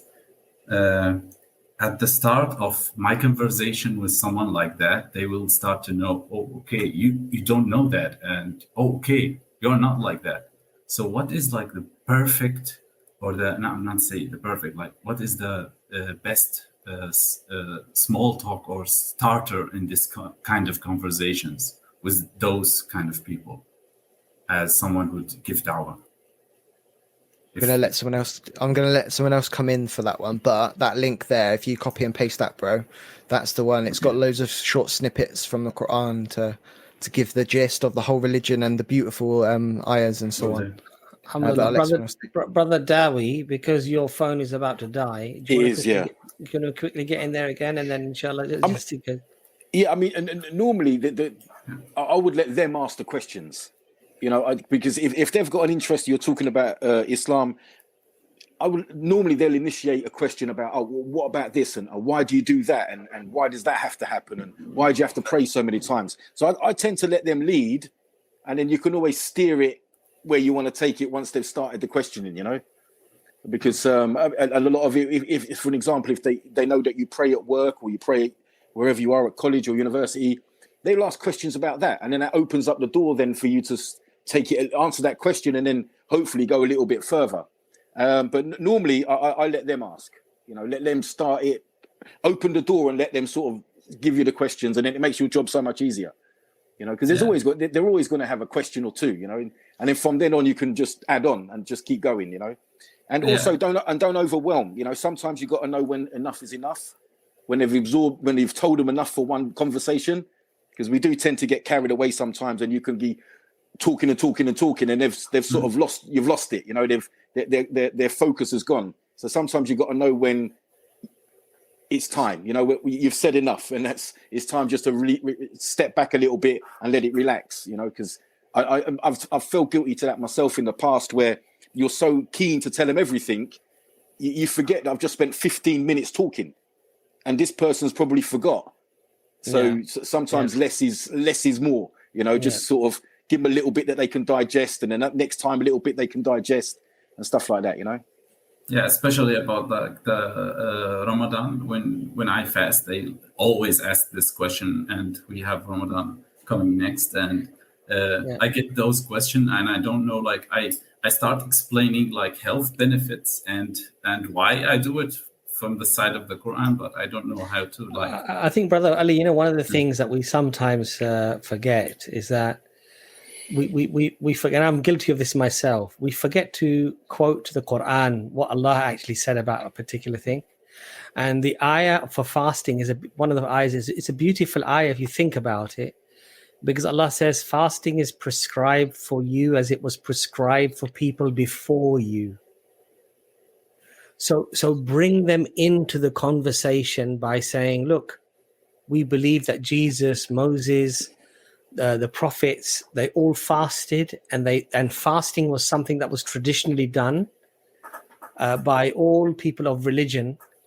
And so Islam is not a new religion. We're not new at fasting. We're just continuing the tradition that was given to the people before. So that then makes them think that actually my forefathers, or, you know, my religion actually prescribes fasting as well. And sometimes that's short, like Dawi said, you know, sometimes a short comment like that, quoting the Quran, can be very, very powerful. You know, it can be better than 1,000 words that you or I might be able to say. Jazakallah khair. Jazakum kullukum khair, inshallah. Just a quick one again. Sorry, I just want a comment on that. So if I asked you, bro, why do you fast? Would you then give me all the reasons, like it's healthy, it regulates? So for the same thing with like explain it to non-Muslims, why give it a secular meaning? Because it takes the beauty completely away. You know, we don't eat pork because, you know, it's dirty, and it's not why we don't eat pork. So I'm not having a go at you, by the way. I'm just generally, this is what people tend to do, and it's normally because they're insecure within going into the core of the religion, because it's so different to what they believe. But it's for them to understand what the Tawheed and what Allah is, what we believe about that is the best foundation. I recommend, again, go on iera.org, right? We do a free training like Dawah session. It's called the Go Rap. So and it's what it is. If someone says, "Oh, what's Ramadan about?" and stuff, like, why do you have to fast? Instead of answering that question, because then it doesn't make them like convinced of Islam. It just answers that question, because it says you have to, and all these benefits. Exactly. What you could do, you can say, "I'll tell you what, I'm going to answer that question, but before I do, I'll explain the whole reason why we do this from the foundation." So, and then you talk about like the God, like the belief in one God, and what that one God is like, and so on like that. And then you go on to, if this God is, if this creator exists, it has to be one. So that's like the oneness of God. Then you talk about the revelation. So if there's this being that has a will, and we have a will, surely it tried to communicate with us. And then you bring up the prophets, and that it just gives like a proper like what our core Structure. foundational belief is. So they've got some context behind the next bit, which is Ramadan. And then they'll go, I can now see why you do Ramadan, because everything you do in life, you do for the sake of that Allah. And it's actually answers the question more fulfilling, but it's a bit harder because you have to bring the conversation back a bit. Just check it out, man. It's the course is awesome. And I think anyone that's watching this, it's a good like tool for your belt, for colleagues and stuff like that. It's perfect for that sort of stuff. And just to complete the ayah, because Allah says fasting is prescribed for you as it was prescribed for people before you, so you may attain taqwa, so you may attain God consciousness, so you may be connected to the Creator. And then they might ask you, well, how does it connect you?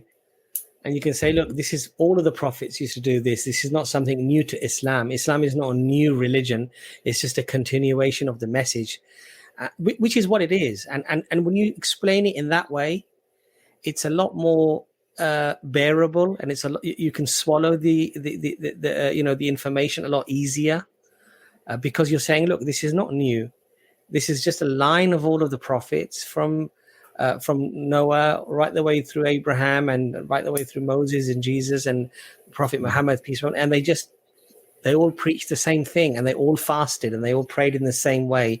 So we're just continuing this tradition, And of course, there are some changes as people change and communities change.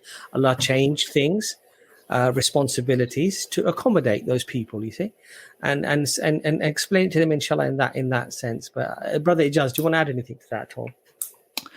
I would just say, to make it easy, if you have copies of this translation of the Quran, it has like a basic introduction to Islam. It has some basic notes about the 6 articles of faith, and it's written in really simple and plain English.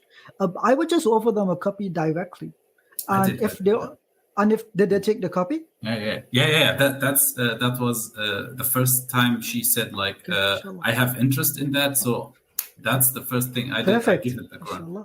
Because that's what I should do. MashaAllah. Did she have any questions about it? Did she begin to read it? Anything like this? That what will come next. I'm sure of it. That's why I wanted to ask you about that, and to affirm what Ben just said about the Ramadan. Usually, exactly that what happens every time. That's why, like, I have to learn from somebody, and you have better knowledge than I. So there's loads of resources out there, bro. You can do it, man. Like this colleague stuff, like Dawah, it's so covered with lots of Dawah organizations. You'll do it, bro. It sounds like you're doing an awesome job. May Allah reward you. Ameen. Ameen. Jazakallah khair, brother, for coming on. Wa alaikum assalam wa rahmatullah. Wa alaikum assalam wa rahmatullah.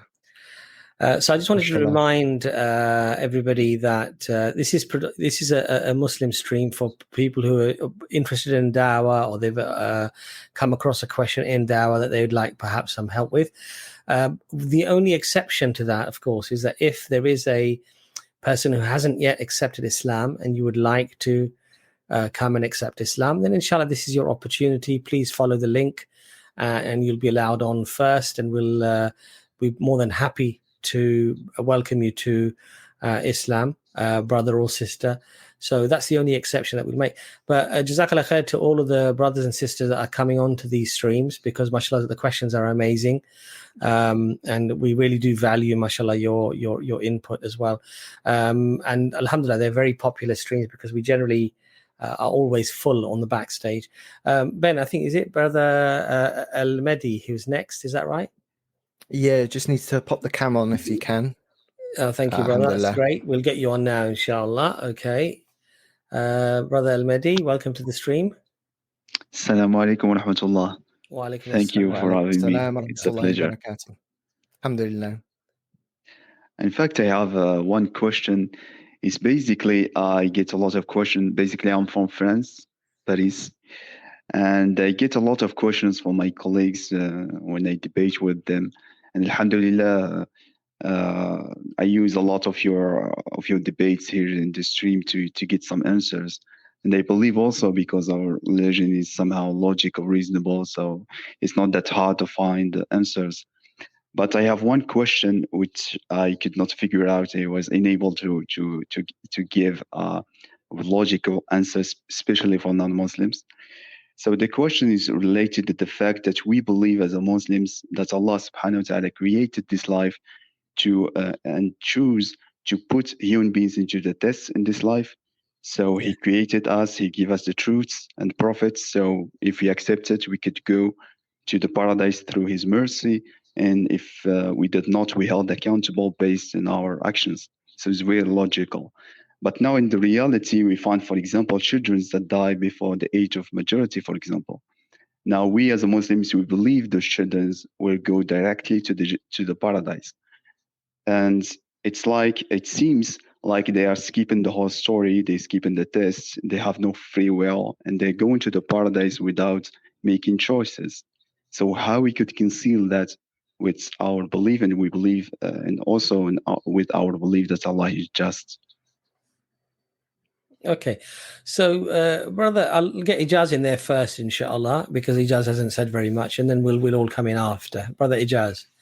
So, so go on, brother Ijaz, sorry.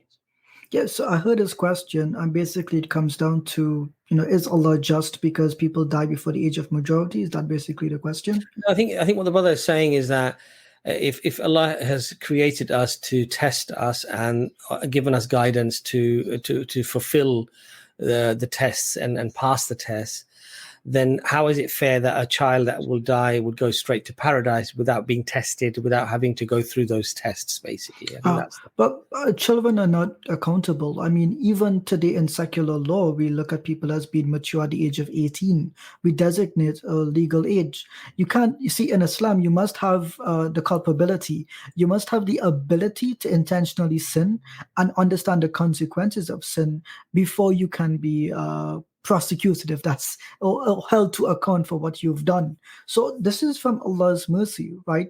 And I would not look at a 4-year-old child who disobeys his mom and runs away in the grocery or something and say that child needs to go to hell because he ran away from his mom, right?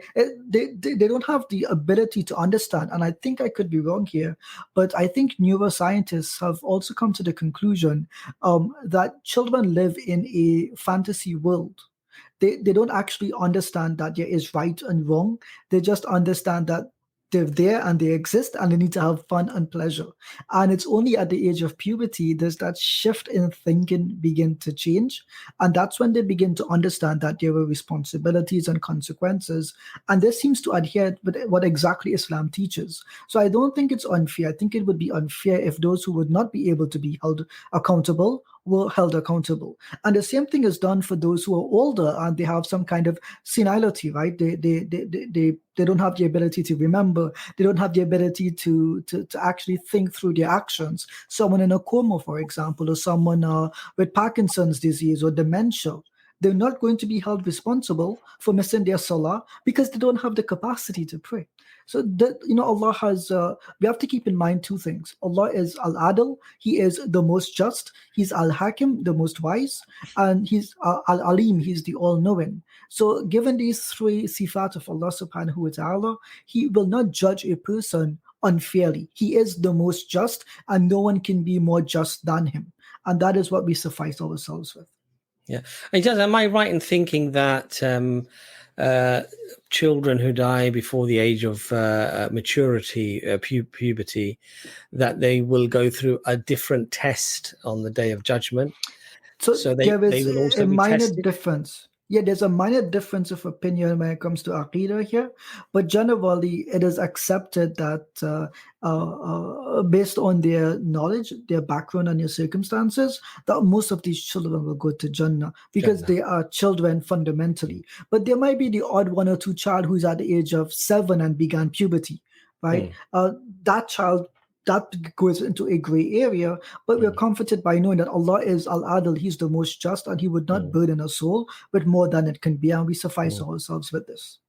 And also, brother Al-Mahdi, one thing to remember here as well is that, okay, you could have a child that dies at, say, 5 years old or whatever, and Allah blesses them with Jannah. Where does one draw the line? Because somebody could become pubescent at, 14 or 15 or something, and at 16 they could be dead. So a person could then say, well, they've only lived 12 months or they only lived 6 months. They've only got tested for 6 months. Whereas, my grandfather, he died at 100. So he was tested for a lot longer. And I think so. The issue here is, as Brother Ijaz said, that when we judge any matter, we judge it with the sifat, with the inherent, attributes of Allah subhanahu wa ta'ala, which is that Allah is all knowing, Allah is all just. And so just because most just. So just because we might not necessarily comprehend how this is equal to that, or that might be that, Allah knows best. And I think one thing I do always say to people, Brother Al-Mahdi, is this: no matter what sort of question they ask me, whether it's qadr, whether it's this question, whether it's a child dying at 4, child dying at 3, you know what I say to them? I say, fundamentally, we need to first establish whether there are good reasons to believe that God exists. And fundamentally, we need to find out and accept or evaluate whether this God, this creator, has communicated with me. We need to then establish whether this message is preserved. In other words, I have access to that message. And the final one is, did God say that these things are within God's realm, and these things are just, and these things are fair, because Allah is most just, most merciful. And so if you've established that, which is logical, then qadr, whether I understand it or don't understand it, Allah has explained it, that this is what it is. And the Prophet ﷺ explained it, this is what it is. Whether I have the capacity to understand it, whether I think it's fair, whether I think it's unfair, quite frankly, is irrelevant. Because I've established that there are good reasons to believe in Allah, good reasons to believe in the Quran, good reasons to believe in the prophets, and good reason to believe that these things are preserved. Therefore, my capacity to appreciate or understand is a secondary point. It doesn't mean that I disbelieve the things that I have established just because my understanding doesn't cope with those issues, or whether I maybe don't have the tools, or I don't have the knowledge, or whether Allah has just kept those things in their entirety. Allah has kept them from us because there is an element of faith. There's an element of relying on Allah subhanahu wa ta'ala. Once you are, of course, convinced that Allah exists, that whatever the situation must be, it must be within justice and within the fairness of Allah subhanahu wa ta'ala. So I hope that helps, Brother Al-Mahdi. Yes, it's helped a lot. In fact, I agree in every point. And for me, it's not a problem because I believe I don't have enough knowledge. We are human beings, so we are limited in our knowledge. We could not judge Allah subhanahu wa ta'ala deeds. Now, the problem with that is the fact when I talk and debate with other people that are not Muslims in this country, I try not to use this as an argument. That's mean I will not say to them no, because I believe that Allah is just, so I will not find an answer for it. So if I understand what you mean is the fact that I should not go through those questions and go to the basic attribute of Allah subhanahu wa ta'ala, prove this. Yes. And okay. Because one thing, just one thing we need to appreciate as Muslims is that there are going to be, and I was discussing this with Sheikh Abu Alia as well, and he was saying to me, look, there are certain concepts and certain things within Islam that you're never going to be able to satisfy the ultra-liberal, ultra-secular person, because their whole spectacles through which they view are clouded. So they will never accept it. So what we have to remember is that a person accepting something or not accepting something is secondary. What you need to first tell them is that if God explained this to you, or if God said he is just, would you then accept it if you establish that God actually said that? And if they say, well, no, I wouldn't, then you need to just get them to think about that. Because then what you need to explain to them is that you are therefore saying that your intellect, unless it's satisfied, even if God said something, you would not accept that. So you have a finite brain and an infinitely wise brain, or infinitely wise, being. Okay.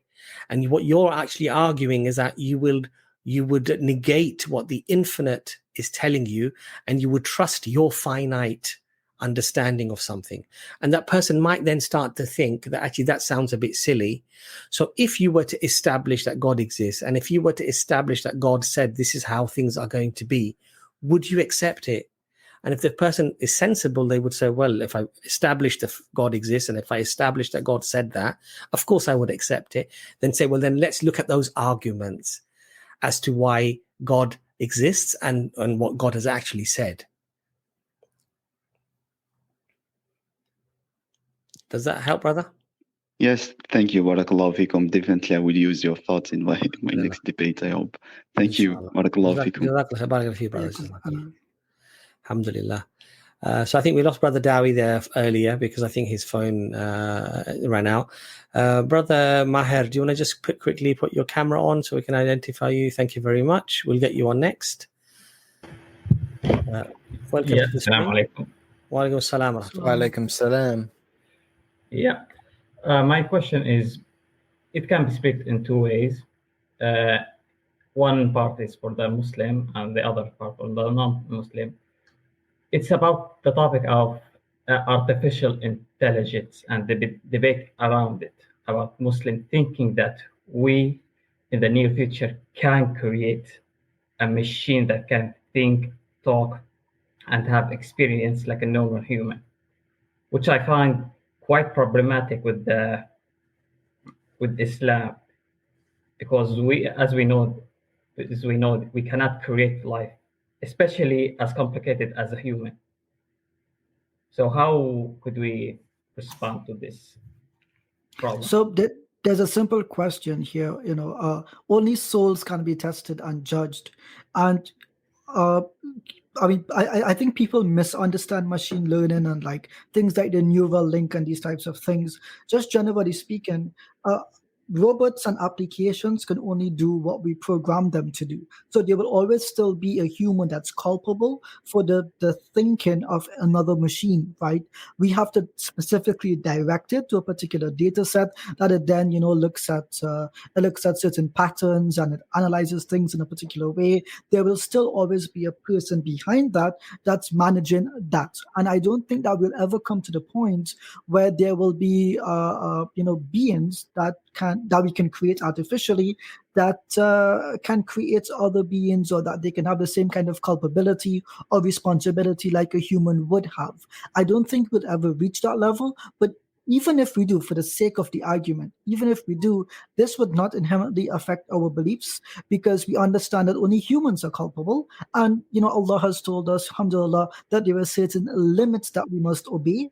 And if some of those limits can possibly be that we don't fall into, using things that can think for themselves, or creating robots and machines that do things in this way that can potentially harm us, right?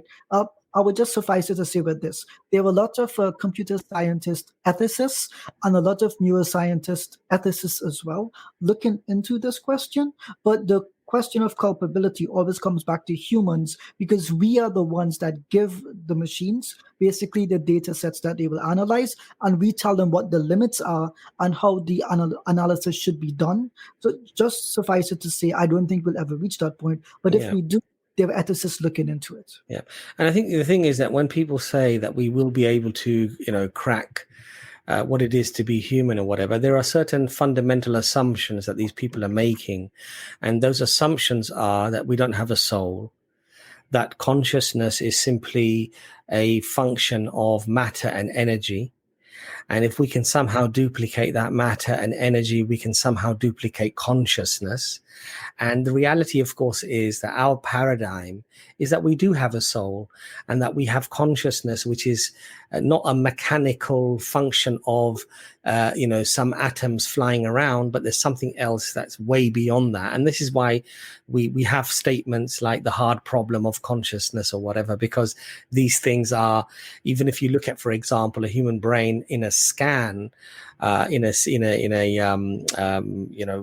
that person is being stimulated, they're thinking about something, or they're eating a strawberry or whatever. Actually, you can't necessarily duplicate that result. So the neurons are sometimes firing in different places. Patterns are sometimes different. And so you can't simply say, oh, this pattern means that this person has just tasted a strawberry. It doesn't work like that. There's something else at play here. And I think that for a lot of people who think about these things, this is in itself a sign of the creator, of the creation of Allah subhanahu wa ta'ala, that, it isn't something that's just a mechanical. It isn't just something that, a domino effect, that this domino falls and therefore 20 years later you're going to be having this cup of tea or something like that. It doesn't work like that. And so will a robot really ever be able to love? I don't know. Ask Ben. Will a robot ever be able to taste a strawberry and actually enjoy it just because it enjoys it? Or is it something that it was programmed to enjoy? Did you see my point? So I don't think we're going to really get to that point. But even, as he just said, even if we were to ever get to a point where you wouldn't be able to differentiate between a robot and a human being, let's say you got to that stage, right? Nevertheless, we have a soul, we have a ruh, and the robot doesn't. And so there's going to always be that difference. And this is why Allah is able to create the seen and the unseen, and what we can do is really very, very little in relation to that. So I hope that answers your question, brother Maher, unless Ben, you want to add anything to that at all. Yeah, it does answer it. Thank you very much. You're welcome, brother. Jazakallah khair. Alhamdulillah. So brother Hamza, we're going to get you on next, inshallah. Welcome to the screen, brother Hamza. Thank you. Assalamu alaikum wa rahmatullahi wa barakatuh. Wa alaikum assalam wa rahmatullahi wa barakatuh. Wa alaikum assalam wa rahmatullahi wa barakatuh. I really, really, really love you so much. It's like the EFDawah is the reason that I became a da'i in Hong Kong. Not too much active, but I'm still going to some Sundays to give the dawah. But I do have some questions. So I belong from Pakistan, but now I'm living in Hong Kong. So as I belong from Pakistan, my family is in Pakistan. And then Brother Abbas, maybe you know this better.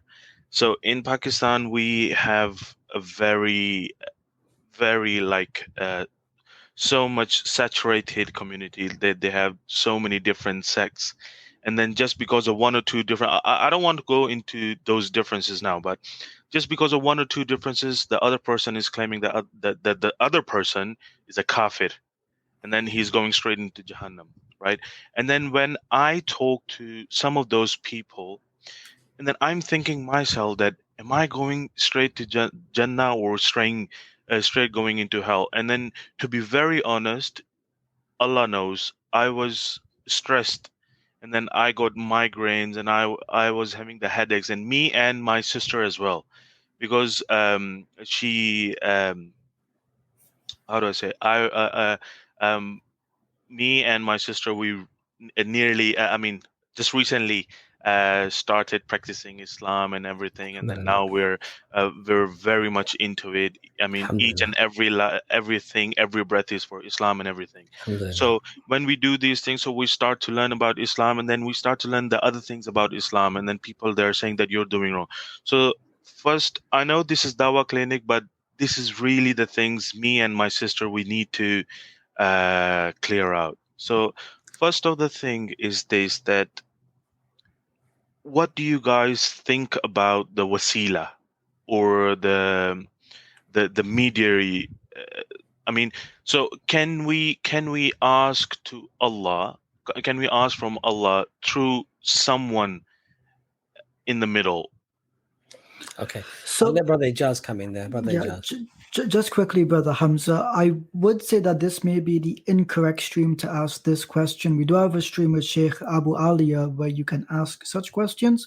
We are not fuqaha, we are not specialists in Aqidah to answer these types of questions, but we appreciate your goodwill, and we really do see a sincerity within you to learn and study about Islam. My suggestion here would be to stick to, there's a simple Aqidah that everyone follows, regardless of which school that exists. There's the Atawi school, the Maturidi school, the Ashari school, but everyone agrees on one list by Imam Tahawi, the Egyptian Hanafi scholar. And in that list, he lists all the creedal points that we as Muslims must believe in. So my suggestion is affirm what is necessary first, and then explore what is optional, preferable, possible afterwards. So ground yourself in the foundational Aqidah first. That would be my suggestion. And the other questions, I would suggest someone like Sheikh Abu Aliya would be a fundamental and good resource to check out. Yeah, but this may be the incorrect stream. Yeah, no, I would agree with you. And Are you surprised? Are you surprised, Abbas, that we agree? All the fighting that we do behind the scenes. No, alhamdulillah. I mean, the thing is, one thing that I want to just remind my brothers and sisters is that the Prophet ﷺ said, when one person calls another person a kafir, indeed one of the two is a kafir. Exactly. Now, what that means is if you incorrectly call somebody a kafir, you become a kafir. You become a disbeliever yourself. It's a very, very serious thing. And unfortunately, this is an illness among some people, that they like to point fingers at people and like to, constantly be looking down upon people and saying, this is kufr, that's kafir, this is kufr, that's kafir. My advice to brothers and sisters is, as Brother Ijaz said, stick to the fundamentals. Most of us, quite frankly, could probably spend all our lives just learning those fundamentals and just trying to practice those fundamentals. We wouldn't even have the time or the capacity to really get into scholarship. The other thing is that if you have any doubts, Sheikh Abu Aliya said, basically his words were that for a person to be free of potential misguidance, seek out scholars who have professional training from established institutions like Al-Azhar, Medina University, wherever they might be, who are recognized by scholars generally to be on haqq, on the truth, okay? And then just follow those scholars, what they teach you. Okay. I would suffice it to say there is a generally accepted form of wasila that all the schools accept, which is you ask Allah, you see, Ya Allah, you accepted the dua of Musa alayhi salam, so as you accepted his dua in the Quran, accept my dua. This is a simple one that everyone accepts, and it is a good one. And this is why we recite the duas of the prophets within the Quran, right? What does Yunus alayhi salam say? He says, La ilaha illa anta subhanaka inni kuntu minal zalimin. There is no God but you. Glory be to you. Indeed, I am of the wrongdoer. So we say, Ya Allah, as you accepted his dua, accept ours. But fundamentally, all Muslims know Surah Al-Fatiha, Iyaka na'budu wa iyaka nasta'in, and this is primary and accepted by everyone, and this is what we would encourage. But anything beyond this, anything which is more complex and it requires more study, and we would suggest that you go to proper, shuyukh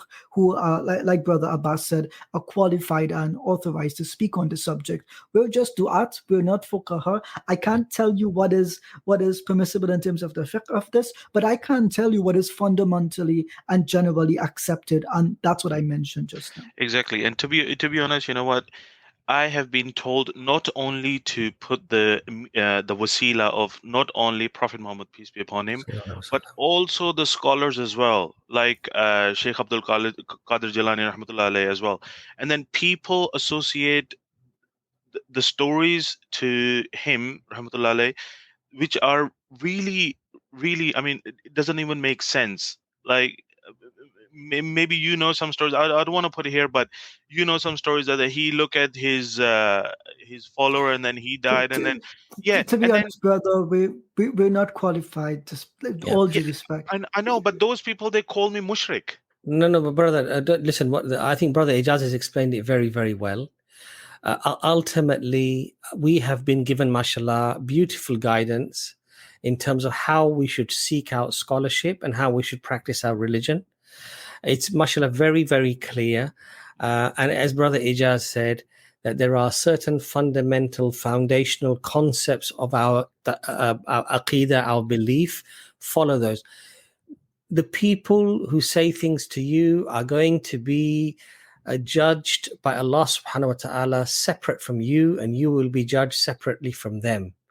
Okay, Allah will look into your heart. Allah will look into the best of your ability that you had to seek out the truth and to follow the truth, brother. So that is what is expected from you, inshallah. So just do that and don't worry about accusations or what people say. Jazakallah khair for coming on, brother. Just one more question. It's regarding the dawah.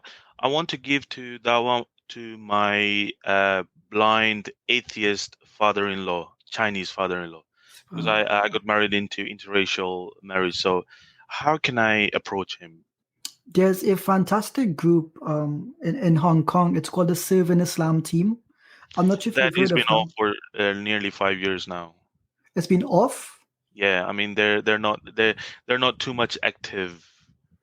Okay, I know the brothers from that group, and I know that a couple of them are still there. If you email us at our email address, I can put you in direct contact with them, because I do believe that they have like videos, and they have like audio as well on speaking Chinese to bring these people to Islam, and they can be in contact with there's a native Chinese imam in the area that I went in Hong Kong. I forget the name of it, but it's near Times Square in Hong Kong. That's all I remember. One time was it? Yeah, I know him. And he's a very nice imam from what I know. And perhaps it is because they're Chinese, they can both together identify with that identity, and they might find something in common, and they might be able to speak more directly with each other. But primarily, brother, make dua for your father in order Allah guides him. Right? Make dua and allow him to see that you're treating, your Chinese wife with respect and love and compassion, and be good towards the family. And perhaps it is through your actions, this person who may not be able to see, perhaps it is their heart may open up to the goodness that is in Islam. All right. Thank you very much. Brother Asif Rahman tells me that Serving Islam Team is still active. So I would suggest there is a Facebook page. Serving Islam Team Hong Kong. I promise you, if you send them a Facebook message, they will respond. Brother Adil, if you're watching this right now, here is Brother Hamza. I believe his name is Hamza Majid. That's what I'm going to guess. Yeah, I'm Please in contact with him as well. MashaAllah. You know the brother then. So then yeah, continue, inshallah. Yeah. All right, brother. Thank you very much. Thank you so much. It's really, really honored to be here. And just one thing I want to say while I'm going out the door. Do you remember the the hadith that people who love those people in this world, they will be resurrected. I mean, they will be resurrected with those people, right? So on the day of judgment, yeah. So please look for me on the day of judgment, because I love you guys with all my heart, all my life. If I would have 100 lives, I would love you again and again and again. Brother Hamza, I hope inshallah ta'ala that we are lucky enough to be raised with the prophets and the Sahaba, the companions of the Prophet sallallahu alaihi wasallam, and all of the prophets.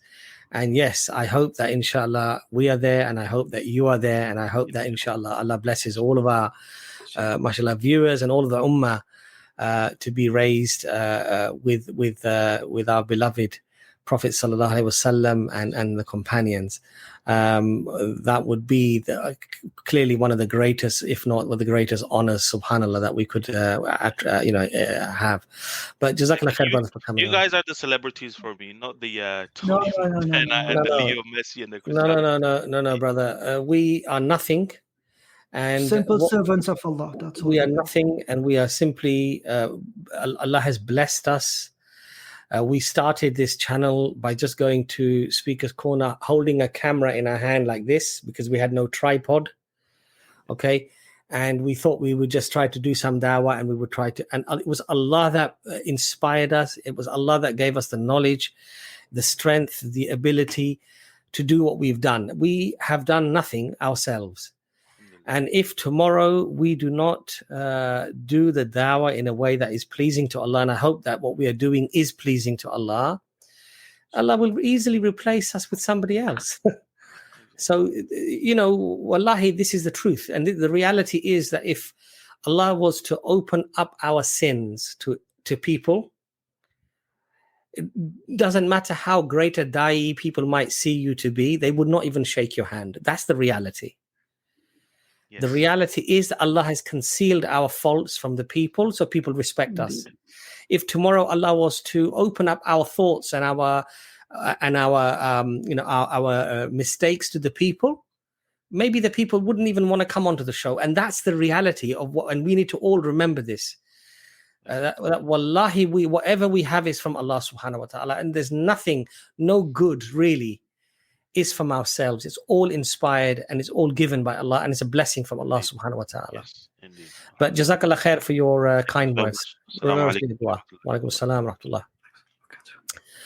I mean, this is the reality, brothers and sisters, that we're very grateful that you give us respect and that you, mashallah, often do.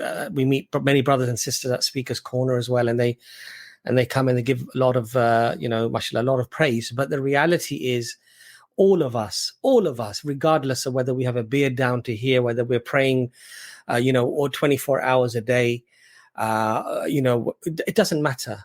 The reality is that it's only because Allah hides and He conceals our faults from the people, and this is why we have any honor or any respect in the sight of people. And if it wasn't for that, people would not even want to shake our hands, and that's the reality, subhanallah. So we need to remain grounded on that. And this is not some this is not some sort of a false sense of modesty. This is the reality, subhanallah. This is the reality of how we are and who we are. But we are grateful, jazakallah khair. Yeah, just to be clear, right? We understand that people have many questions when it comes to istighatha, these types of things, but we are not sure. What we can only suggest people do is stick to the foundations. It is not required to do istighatha. This is a debate among some people, but this is not something that we say that everyone must do or should do or can do. We say, okay, let's stick to the fundamentals, and whatever else that becomes optional that you would like to learn about, there are shuyukh to go and learn about them. And I would suggest to brothers and the sisters in the chat be sufficed with that answer. I've asked Athari scholars, Maturidi scholars, Ashari scholars the same thing, and they all agree that this is perhaps the best answer. Stick to the fundamentals of the Quran, the prophetic sunnah, and the Aqidah that we all agree on, which is Imam Tahawi's Aqidah, that is fundamental and easy and simple, that anyone in almost any language can access and read, and that is perhaps what we will suggest because it refers to the Quran and the prophetic sunnah for this knowledge. I would not suggest that you continue to get into discussions about that, because most of us would not be qualified to have that conversation in the first place. Yes, absolutely. SubhanAllah, that's very, very good advice. Ben, have we verified any of the next, because we have 6 people there, but I don't know if so there's someone called Assalamu Alaikum. If you could pop your camera on for us, that'd be amazing, so we could verify. Ben, you have a lovely new background, as do you, Brother Abbas. I'm looking at mine. It's slightly different, I would say. What's going on? I just I had these backgrounds in my computer, but I didn't have the EFDawah logo. So my wife helped me with the first one, which is the one Ben's using, and then I managed to copy what she did and got my one to work as well. But alhamdulillah, anyway, we just thought we'd mix it up a little bit, innit, Ben? We don't want to be too predictable. I think it's better than the other one because everyone's really noisy, a lot going on, and when I edit the videos, it looks better. So. Alhamdulillah. Mashallah. So should we get a salam? He came on and waved. He did. Okay, so we'll get assalamu alaikum on now. Assalamu alaikum. Wa alaikum assalam. First of all, I want to thank you. What you're doing, guys, is very, very great. I have actually a question, or actually it's a minor problem. Okay, now within the statement that it does not happen because it is written, which I think Mr. Imran says, right? Also, it does not happen because it is written, but because it happens, it's written, right? No. I think Imran said it doesn't happen because it was written. It was written because it happens. Exactly. Now, the problem with it, the second statement is correct, right? It is written because it happens in the knowledge of Allah subhanahu wa ta'ala. But the problem with it didn't happen because it is written. Now, the question now follows, if it wasn't written, would it happen? Because you see, the problem with the first statement, like, no one ever says this of the scholars. No, but brother, to be fair, basically what it's saying is that, of course, Allah has everything written in terms of what is going to happen, right? Yes. But on the day of judgment, are we going to be able to say to Allah that I stole this money because you had written it down, and because you wrote it down, I was compelled to steal that money? Nobody's going to say this to Allah subhanahu wa ta'ala. In fact, our own limbs will testify against us, and they will inform us. There's echo. There's an echo. Okay. I'm not hearing the echo. Are you hearing the echo, Ben? Yeah. I don't know who it's coming from, though. Okay. It might be. I got headphones on. So what we can do, brother, Assalamu alaikum, I'm just going to mute you while I'm speaking, just to see if the echo goes. Is the echo still happening now, Ben? Is it still happening, or is it gone? Okay, good, I think Assalamu alaikum, it's coming from possibly from your computer. You might have another window open or whatever. So I think what we need to do is that we need to basically appreciate that this is not something to say that we believe that Allah has everything written down in terms of in Allah's records, everything that's going to happen, and in Allah's knowledge. Allah knows every outcome, whether you would have gone left or right, and what that would have transpired into, what that would have become. So everything is within the knowledge of Allah subhanahu wa ta'ala. And I think that the main thing here is that, but Allah has given us free will to do whatever we want to do, and this would be just, this would be fair. We can't say that Allah made the person commit murder, because Allah wrote this story of how everything is going to happen, and then the story unfolded because Allah had it written down. No, Allah knows exactly what will happen, what that person will do, and that is recorded, that is written down in Allah's records. But I do remember, Ijaz, where the Prophet sallallahu alaihi wasallam said that qadr, the destiny of Allah, is even Allah knows, for example, if somebody prays, that Allah can change his qadr, Allah can change his destiny. So that what that shows you is that there is this concept of free will, there is this concept of making a choice, and there is this concept of justice on the day of judgment, because nobody will complain on the day of judgment that they were treated unjustly. Everybody will know that the fault of whatever they did was their responsibility. They will acknowledge it. They will know it. So yeah, I mean, I think that's the thing here. That's what I would say. Do you guys hear me? Yep. All what you said, Mr. Abbas, is sorry, your voice is very low, brother. Okay, do you hear me now? Yeah, we can hear now. Yes. Yeah. All what you said, Mr. Abbas, I totally agree with you. But the statement, the first sentence, is still it still has problems with it. Now, because the question still follows up: if it wasn't written, will it happen? Now, okay, I'll tell you what, brother. To keep things simple, what we'll do. Yeah. Because one thing. Brother, 1 second. What I'll do, we will actually ask a sheikh, Dr. Imran. We will ask a sheikh that, sheikh, if we said this, is this wrong? And if the sheikh says yes, don't say it like this, we'll stop saying it like that. But rather than you interpreting it or me interpreting it, we'll give it to a sheikh, inshallah, and we'll let the sheikh interpret it. Yeah, I will really appreciate if you give it to the sheikh. That will be great in transform the information to. No problem. Just out of interest, have you yourself asked a sheikh whether this is acceptable to say, or have you just decided that for you it doesn't make sense? No, Mr. Abbas, I never interpret things from my head, right? Okay. So I did search what did scholars say, and I did watch a video of Uthman ibn Khamis. He is a well-trusted scholar, right? Yeah. Yes. And if you just like think of it, like no one says like this. No, but brother, I asked you if you specifically asked a sheikh about this particular phrase, whether it's acceptable or not acceptable. But I did search to ask a sheikh but you said that you didn't find anybody who actually said it in this way. What I'm trying to ask you is that if you ask specifically that if you say this, is this jaiz? No, I didn't ask a sheikh. No, I didn't ask a sheikh. So we'll do that, brother, inshallah. But jazakallah khair. Now I have another question. It's not, thank you, Mr. Abbas. Before I came, you said that like you shouldn't tell to somebody you are like a non-believer. Is that what you said before? Kufr, you're a kafir. To anybody or to? I think if somebody does something that is explicit in front of you where there is no doubt, so they're worshipping an idol or they're worshipping idols, this is different.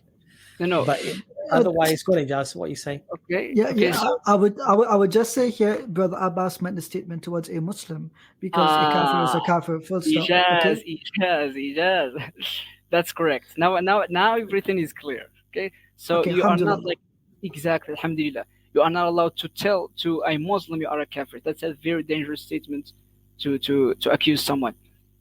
Yes. But let me ask you a question, brother. Yes. What if you know somebody is not Muslim? Yes. And they have never heard they've never heard the message of Islam. Yes. And they're still following Isa alayhi salam, but they're following him correctly, i.e. they don't believe that he's God, they believe that he's a prophet. But they've never received the message of Islam. Are you going to call him a kafir? No, if he never like received the message of Islam, exactly. he never heard of Muhammad. Exactly. So what the sensible thing to do would be... but wait, brother, hold on, brother. What the sensible thing to do would be is that as a lay person, I don't want to risk calling somebody a kafir when I'm not 100% sure of their aqeedah, what they believe, who they are, and everything else. Exactly. If I see somebody who is literally worshipping an idol in front of me, I can say that's kufr. That's correct. Yes. Right. That's correct. So, but what the problem today, brother, is this, and this is why we have to be very, very careful.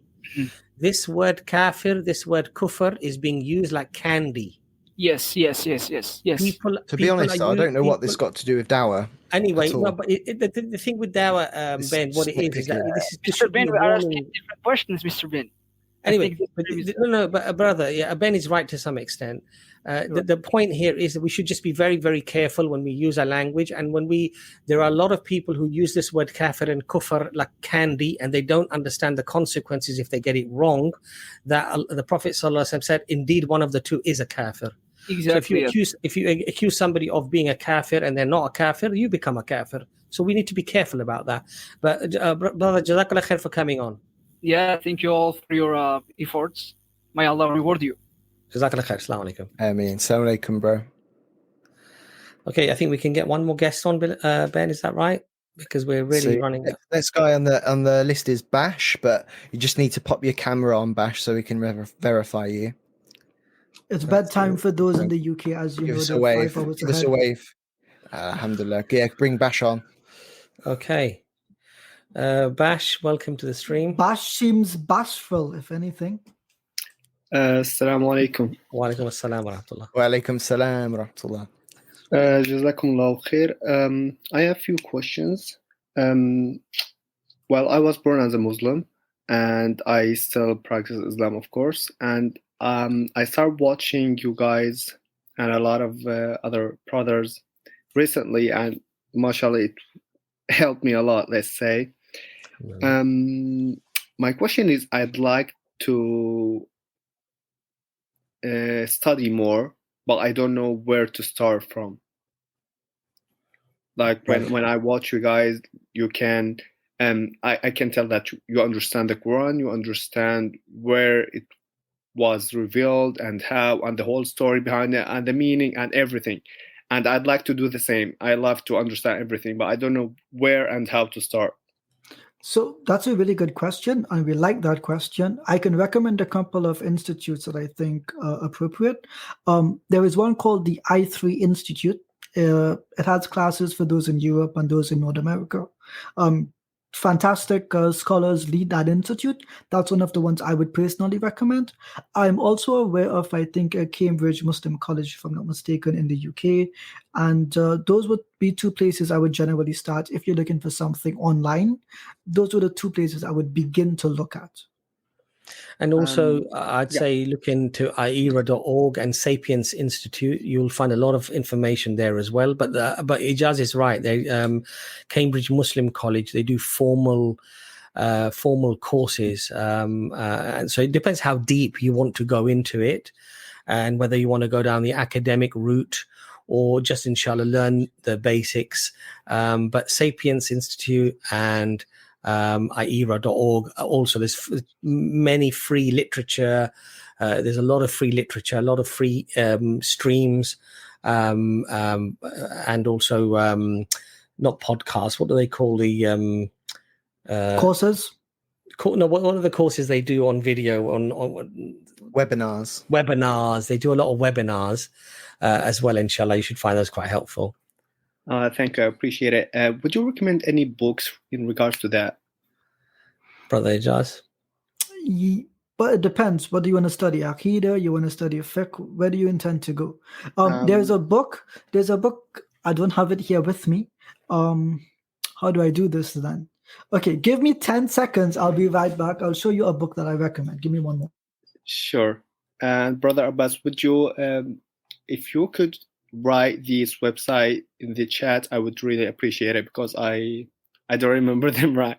No problem. We'll do that, inshallah. We'll try to put it on the comments as well. Ben, if you can muster something together, just we'll get Ijaz to type them in, inshallah. And then we'll bring them up. But Brother Bash, Jazakallah khair. I think, are you waiting for Ijaz to come back with the? He's just getting some information, isn't he? Yeah. I have another question. I was in a discussion with an atheist. Well, because I watched a lot of your videos, guys, so I learned how I can establish like if there's a God or not or whatever. So we had a little discussion, and after like few minutes, alhamdulillah, we established in general that there's a God. Now then the next question he asked, like, okay, what are the miracles and whatsoever? So I don't have the full knowledge to answer that question. I have few, but I was wondering, because I know that you have something called a storm or something like that, a storm or storm dawah or whatever. So when is the next live stream, or if there's any way that we can have a video call to ask this question? Yeah. So we won't have the perfect storm next Thursday, but we will have it again the following Thursday. So in 2 weeks' time, inshallah. So put a rotor up. We've got the I3 Institute there on the screen. Ijaz, if you could just type the book into the comments, and also just a list of all the other websites that we've spoken about, and the brother can access that, inshallah ta'ala. Brother, Jazakallah khair for coming on. Thank you so much. You're welcome, brother. Assalamu alaikum. I'll put it in the private chat, and if one of the admins, like Brother Ben or Anis, can just copy paste it into the main chat, I would appreciate it. We'll just get the last guest on, I think, Brother Bawa. Welcome to the stream, Brother Bawa. We can't hear you, Akhi. You're muted. You just need to unmute yourself, brother. Assalamu alaikum, brothers. Wa alaikum salam wa rahmatullahi wa barakatuh. I just have one small comment to add. And last time I spoke with Brother Mansour and Brother Sharif and Brother Muhammad on their channel. I just want to ask about one thing. I'm a Muslim, alhamdulillah. I have no doubt about anything about Islam. And the problem is with this word aqidah. Okay. You know, because like if we go back to the time of the Prophet alayhi salatu wasalam, this word aqidah, it was not exist. Somehow it has found its way into the religion, or like a concept of a doctrine or believing afterwards. I don't know, maybe not even after the Prophet ﷺ, not even in the time of the Sahaba, the companions, and of course not in the time of the Tabi'in, like the students of the companions. So the problem is, I think this is a new word in our religion. So should we follow this word or take it seriously or not? For example, if I'm following and obeying the God's message through the Prophet ﷺ, and I'm doing everything according to the Sharia, is that? But I don't believe in Aqidah. So does that bring me away or push me away from the deen or not? Go on, Ijaz. Yeah, to make this simple, brother, this would just be arguing semantics. Aqidah just describes the body of belief that Muslims hold to. You can call it like the categories of Iman or whatever you want to call it, but it just means the creed or doctrines that we hold on to.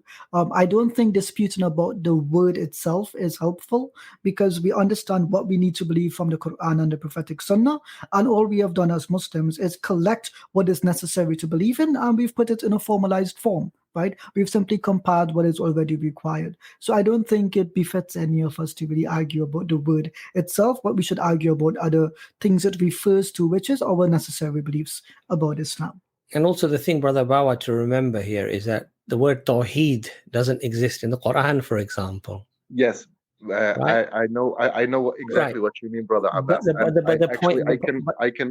not an Arab guy, but I can speak Arabic perfectly because I did study in Arabic. Yeah. So the point is that I could explain something with different words. It doesn't matter whether that word was used or it wasn't used. What matters is the definition of what you're using. Does it fit with the Islamic ideals and concepts or not? Yes. Now, if it contradicts the concepts, the very concepts of Islam, okay, the very foundation of Islam, then that's a problem. So the fact that the word is used or is not used before is irrelevant. It's what the word means and whether the meaning of it contradicts anything fundamentally with our religion. Yes. May I add something? Yeah, but if we look throughout the Quran, the word that God uses in the Quran is ati'u, like to obey. You know, it's always like it doesn't talk about having aqidah. It's always about ta'. Brother, but the word, what I mean? but brother, the word iman is used for belief, and there are things which we have to believe in, not just things which we have. You can't obey, the angels, right? You believe in the angels. You can't obey the Injil because it no longer exists, but you believe in it. So I don't think it's wise, honestly, brother, may Allah reward you for your good intentions, but this just genuinely seems to be like arguing semantics here. Either it is you accept what are core doctrinal beliefs between the Quran and the Sunnah, or not. And if you say you accept them, alhamdulillah, you're a Muslim brother, then there is no point to go on and argue what does this word mean. What is all that matters is you accept what it refers to, right? Done. Simple. Brother Ijaz, my point is not to argue, but like I can quote a sahih hadith, authentic hadith from the Rasul alayhi salatu wasalam, when he says kullu muhdathatin bid'ah wa kullu bid'atin dalala wa kullu dalalatin finnar. So we know what that means, Ahi. But this is irrelevant, brother. I'll be genuine with you here. Using a term to summarize a codification of something is not a bid'ah in the religion. Like, for example, if I take some ayat from the Quran that speak only about Isa alayhi salatu wassalam, I'm not making this binding upon you to only obey these ayat. That would be a bid'ah. But in this case, if I take something that's already in the Quran and I simply codify it in a simple form that you and I can read and understand, then this is not a bid'ah. are. And in any case, brother, you and I are not scholars. You would better have this conversation with someone who's a sheikh, and we do have a sheikh who does do streams on this channel, and that would perhaps be the better place. Remember, this stream is to help brothers and sisters who do da'wah and they would like to invite their non-Muslim friends into Islam. But thank you for your question and your time. May Allah reward Also, you. Ijaz, just to quickly add, because this is something that Sheikh Abu Alia touched on as well, that even the very concept of what constitutes a bid'ah or does not constitute a bid'ah is something that you need scholarly knowledge to be able to do. Just because you have a term that's not used does not mean that that becomes a religious innovation. It doesn't mean that. So, for example, some people they will say the Prophet ﷺ only traveled on a camel or a horse. So to go in a motor car or to go in an aeroplane, this would be bid'ah because this is an innovation. This is something different to what the Prophet did. Yes? No. So the point, Brother Bawa, I'm just giving you an example. I'm not saying you believe this. I'm not saying you believe this. So what I'm saying to you is, who is best to judge whether something is an innovation or not an innovation? I'm not the person who can actually judge that in terms of a religious innovation or not innovation. I don't know if you're qualified to do that. Otherwise, I would advise you, please, go to a scholar and get proper scholarly advice on these matters. Personally, I'd be very honest with you, brother. I don't worry about these terms. I worry about waking up for Fajr at time and reading my Fajr properly and trying to learn how to do it properly and try to maintain some sort of khushu and Dhuhr and Asr and Maghrib and Isha. And when it's time for fasting, I try to do that properly. And that's my stage. That's where I am. And that's the things that I'm trying to concentrate on, the fundamentals, because that's where I am. And I think that's probably good advice for most of us. But Jazakallah khair for coming on, brother. Thank you very much, brothers. May Allah reward you. Thank you very much. Ameen. Assalamu alaikum. Brothers and sisters, we're not going to be able to get any more guests on. We still have, mashallah, 5 people waiting in the back, but it's gone past midnight here. For me, it's not so difficult. Not so difficult for Brother Ijaz either. You're muted, Ijaz. You're muted, bro. He's still talking. Yeah, Ben and I have decided to stay up late, so you can head to bed. It's up to you, because I think Brother Anis might have to go to work in the morning as well. But Anis, if you want to leave, then you can leave. No, it's a good practice to stop at 12, because it goes crazy. That rule was working. Yeah. I actually forgot it's 12. I thought it was like 11. The time. It's the time difference. 10 past midnight. It's still 8 p.m. for me, guys. You know what? I'm just gonna, after this ends, I'm gonna open up something called Ijaz's Fantastic Dawah, EFDawah, and we just will. So, brothers and sisters, just to also remind you that there was a stream on today on Thought Adventure podcast. I think they might still be going at the moment. I'm not sure. So do tune into that as well. Ijaz, have you got anything new coming out on your channel, Ben? Yep, I have a debate right out now with a popular Christian TikTok apologist. It's brand new. I think you guys will enjoy it, inshallah. So Ijaz, just remind everybody where they need to go for that. You can go to Calling Christians, which is my channel on here on YouTube, or you can go to my my Twitter handle, which is also my TikTok handle, and it'll take you to my YouTube channel. Yesterday, Dr. Imran and myself were on Dawah Wise with Ustad Mansoor and Brother Muhammad. We had an open Q&A where we did something similar to the Dawah Clinic, but it wasn't the Dawah Clinic. We had non-Muslims as well. That clinic treats all patients, not just Muslims.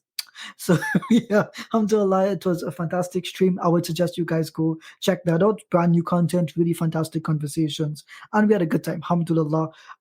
You guys should also check out Conversation Islam. I hear that's a really, really beautiful channel with a really beautiful man who sings in a very wonderful voice. I would check that out. And there's also, surprisingly, Ben Ikra Gaming with like 2.1 thousand subs. I was surprised to see this myself until I saw the content and I realized, it's mostly like 5-year-olds. But the point is, I love you, Ben. Yeah. Ben Ikra Cooking is my favorite. Ben Ikra Cooking is my favorite. So, Ben Ikra Gaming, So what was I going to say? What's next for EFDawah, right? I hope you guys are enjoying a video every day. Alhamdulillah, 2 videos a day. You got a short every day. It's a 1-minute video, and then you've got like a little clip of the streams and stuff and Speaker's Corner. So, but I really appreciate your feedback in the comments, inshallah. And if you've watched all this stream as well, and there's like a really good bit of this stream, timestamp it down below, because it makes the job easier for us, and you get some of the reward, inshallah. So next we've got Sunday. Is this Sunday open forum? Yes, it is. Jazz? So it's an open forum this Sunday. So if there's non-Muslims who want to come onto that stream, you're more than welcome to come onto that stream and but basically ask us whatever you like. So you can talk about Islam, or you can talk about Christianity, or whatever else, atheism. Well, you'd be more than welcome to come onto that stream. That'll be Sunday, 9:30 UK time. That would be 5:30 p.m. Eastern Standard Time. And yes, you guys are right. I'm quite hungry, so I said Ben Ukra instead of Ben Ikra. But I am starving, so I'm going to get something to eat after. So and then so in a fortnight we're going to do so every 2 weeks on Thursday we have a live stream, and it goes Dawah Clinic, then Perfect Storm, Dawah Clinic. So it's Perfect Storm in 2 weeks, inshallah. I think I'm going to make a little rota on the banner of our channel, so and then change it every month, inshallah, so we know everyone knows what's going on. But sometimes we have to cancel streams here and there. Someone's ill or something like that, but we try our best, inshallah. You did ask if I'm doing anything. I spent 4 hours today with my notebook designing a video, so I've got lots of notes. I'm lagging, lots of notes. So inshallah, keep your eye out, Ben Ikra. When you pull that diary out, Ben, with the logo, the gold logo at the front, it looked a bit like something from the Freemasons or something. I thought, subhanallah, what's going on? No, it's from a game. Okay. It's got that free from my old job. Anyway, I think that's it, guys. Alhamdulillah. Any more comments? Could I just plug 2 channels?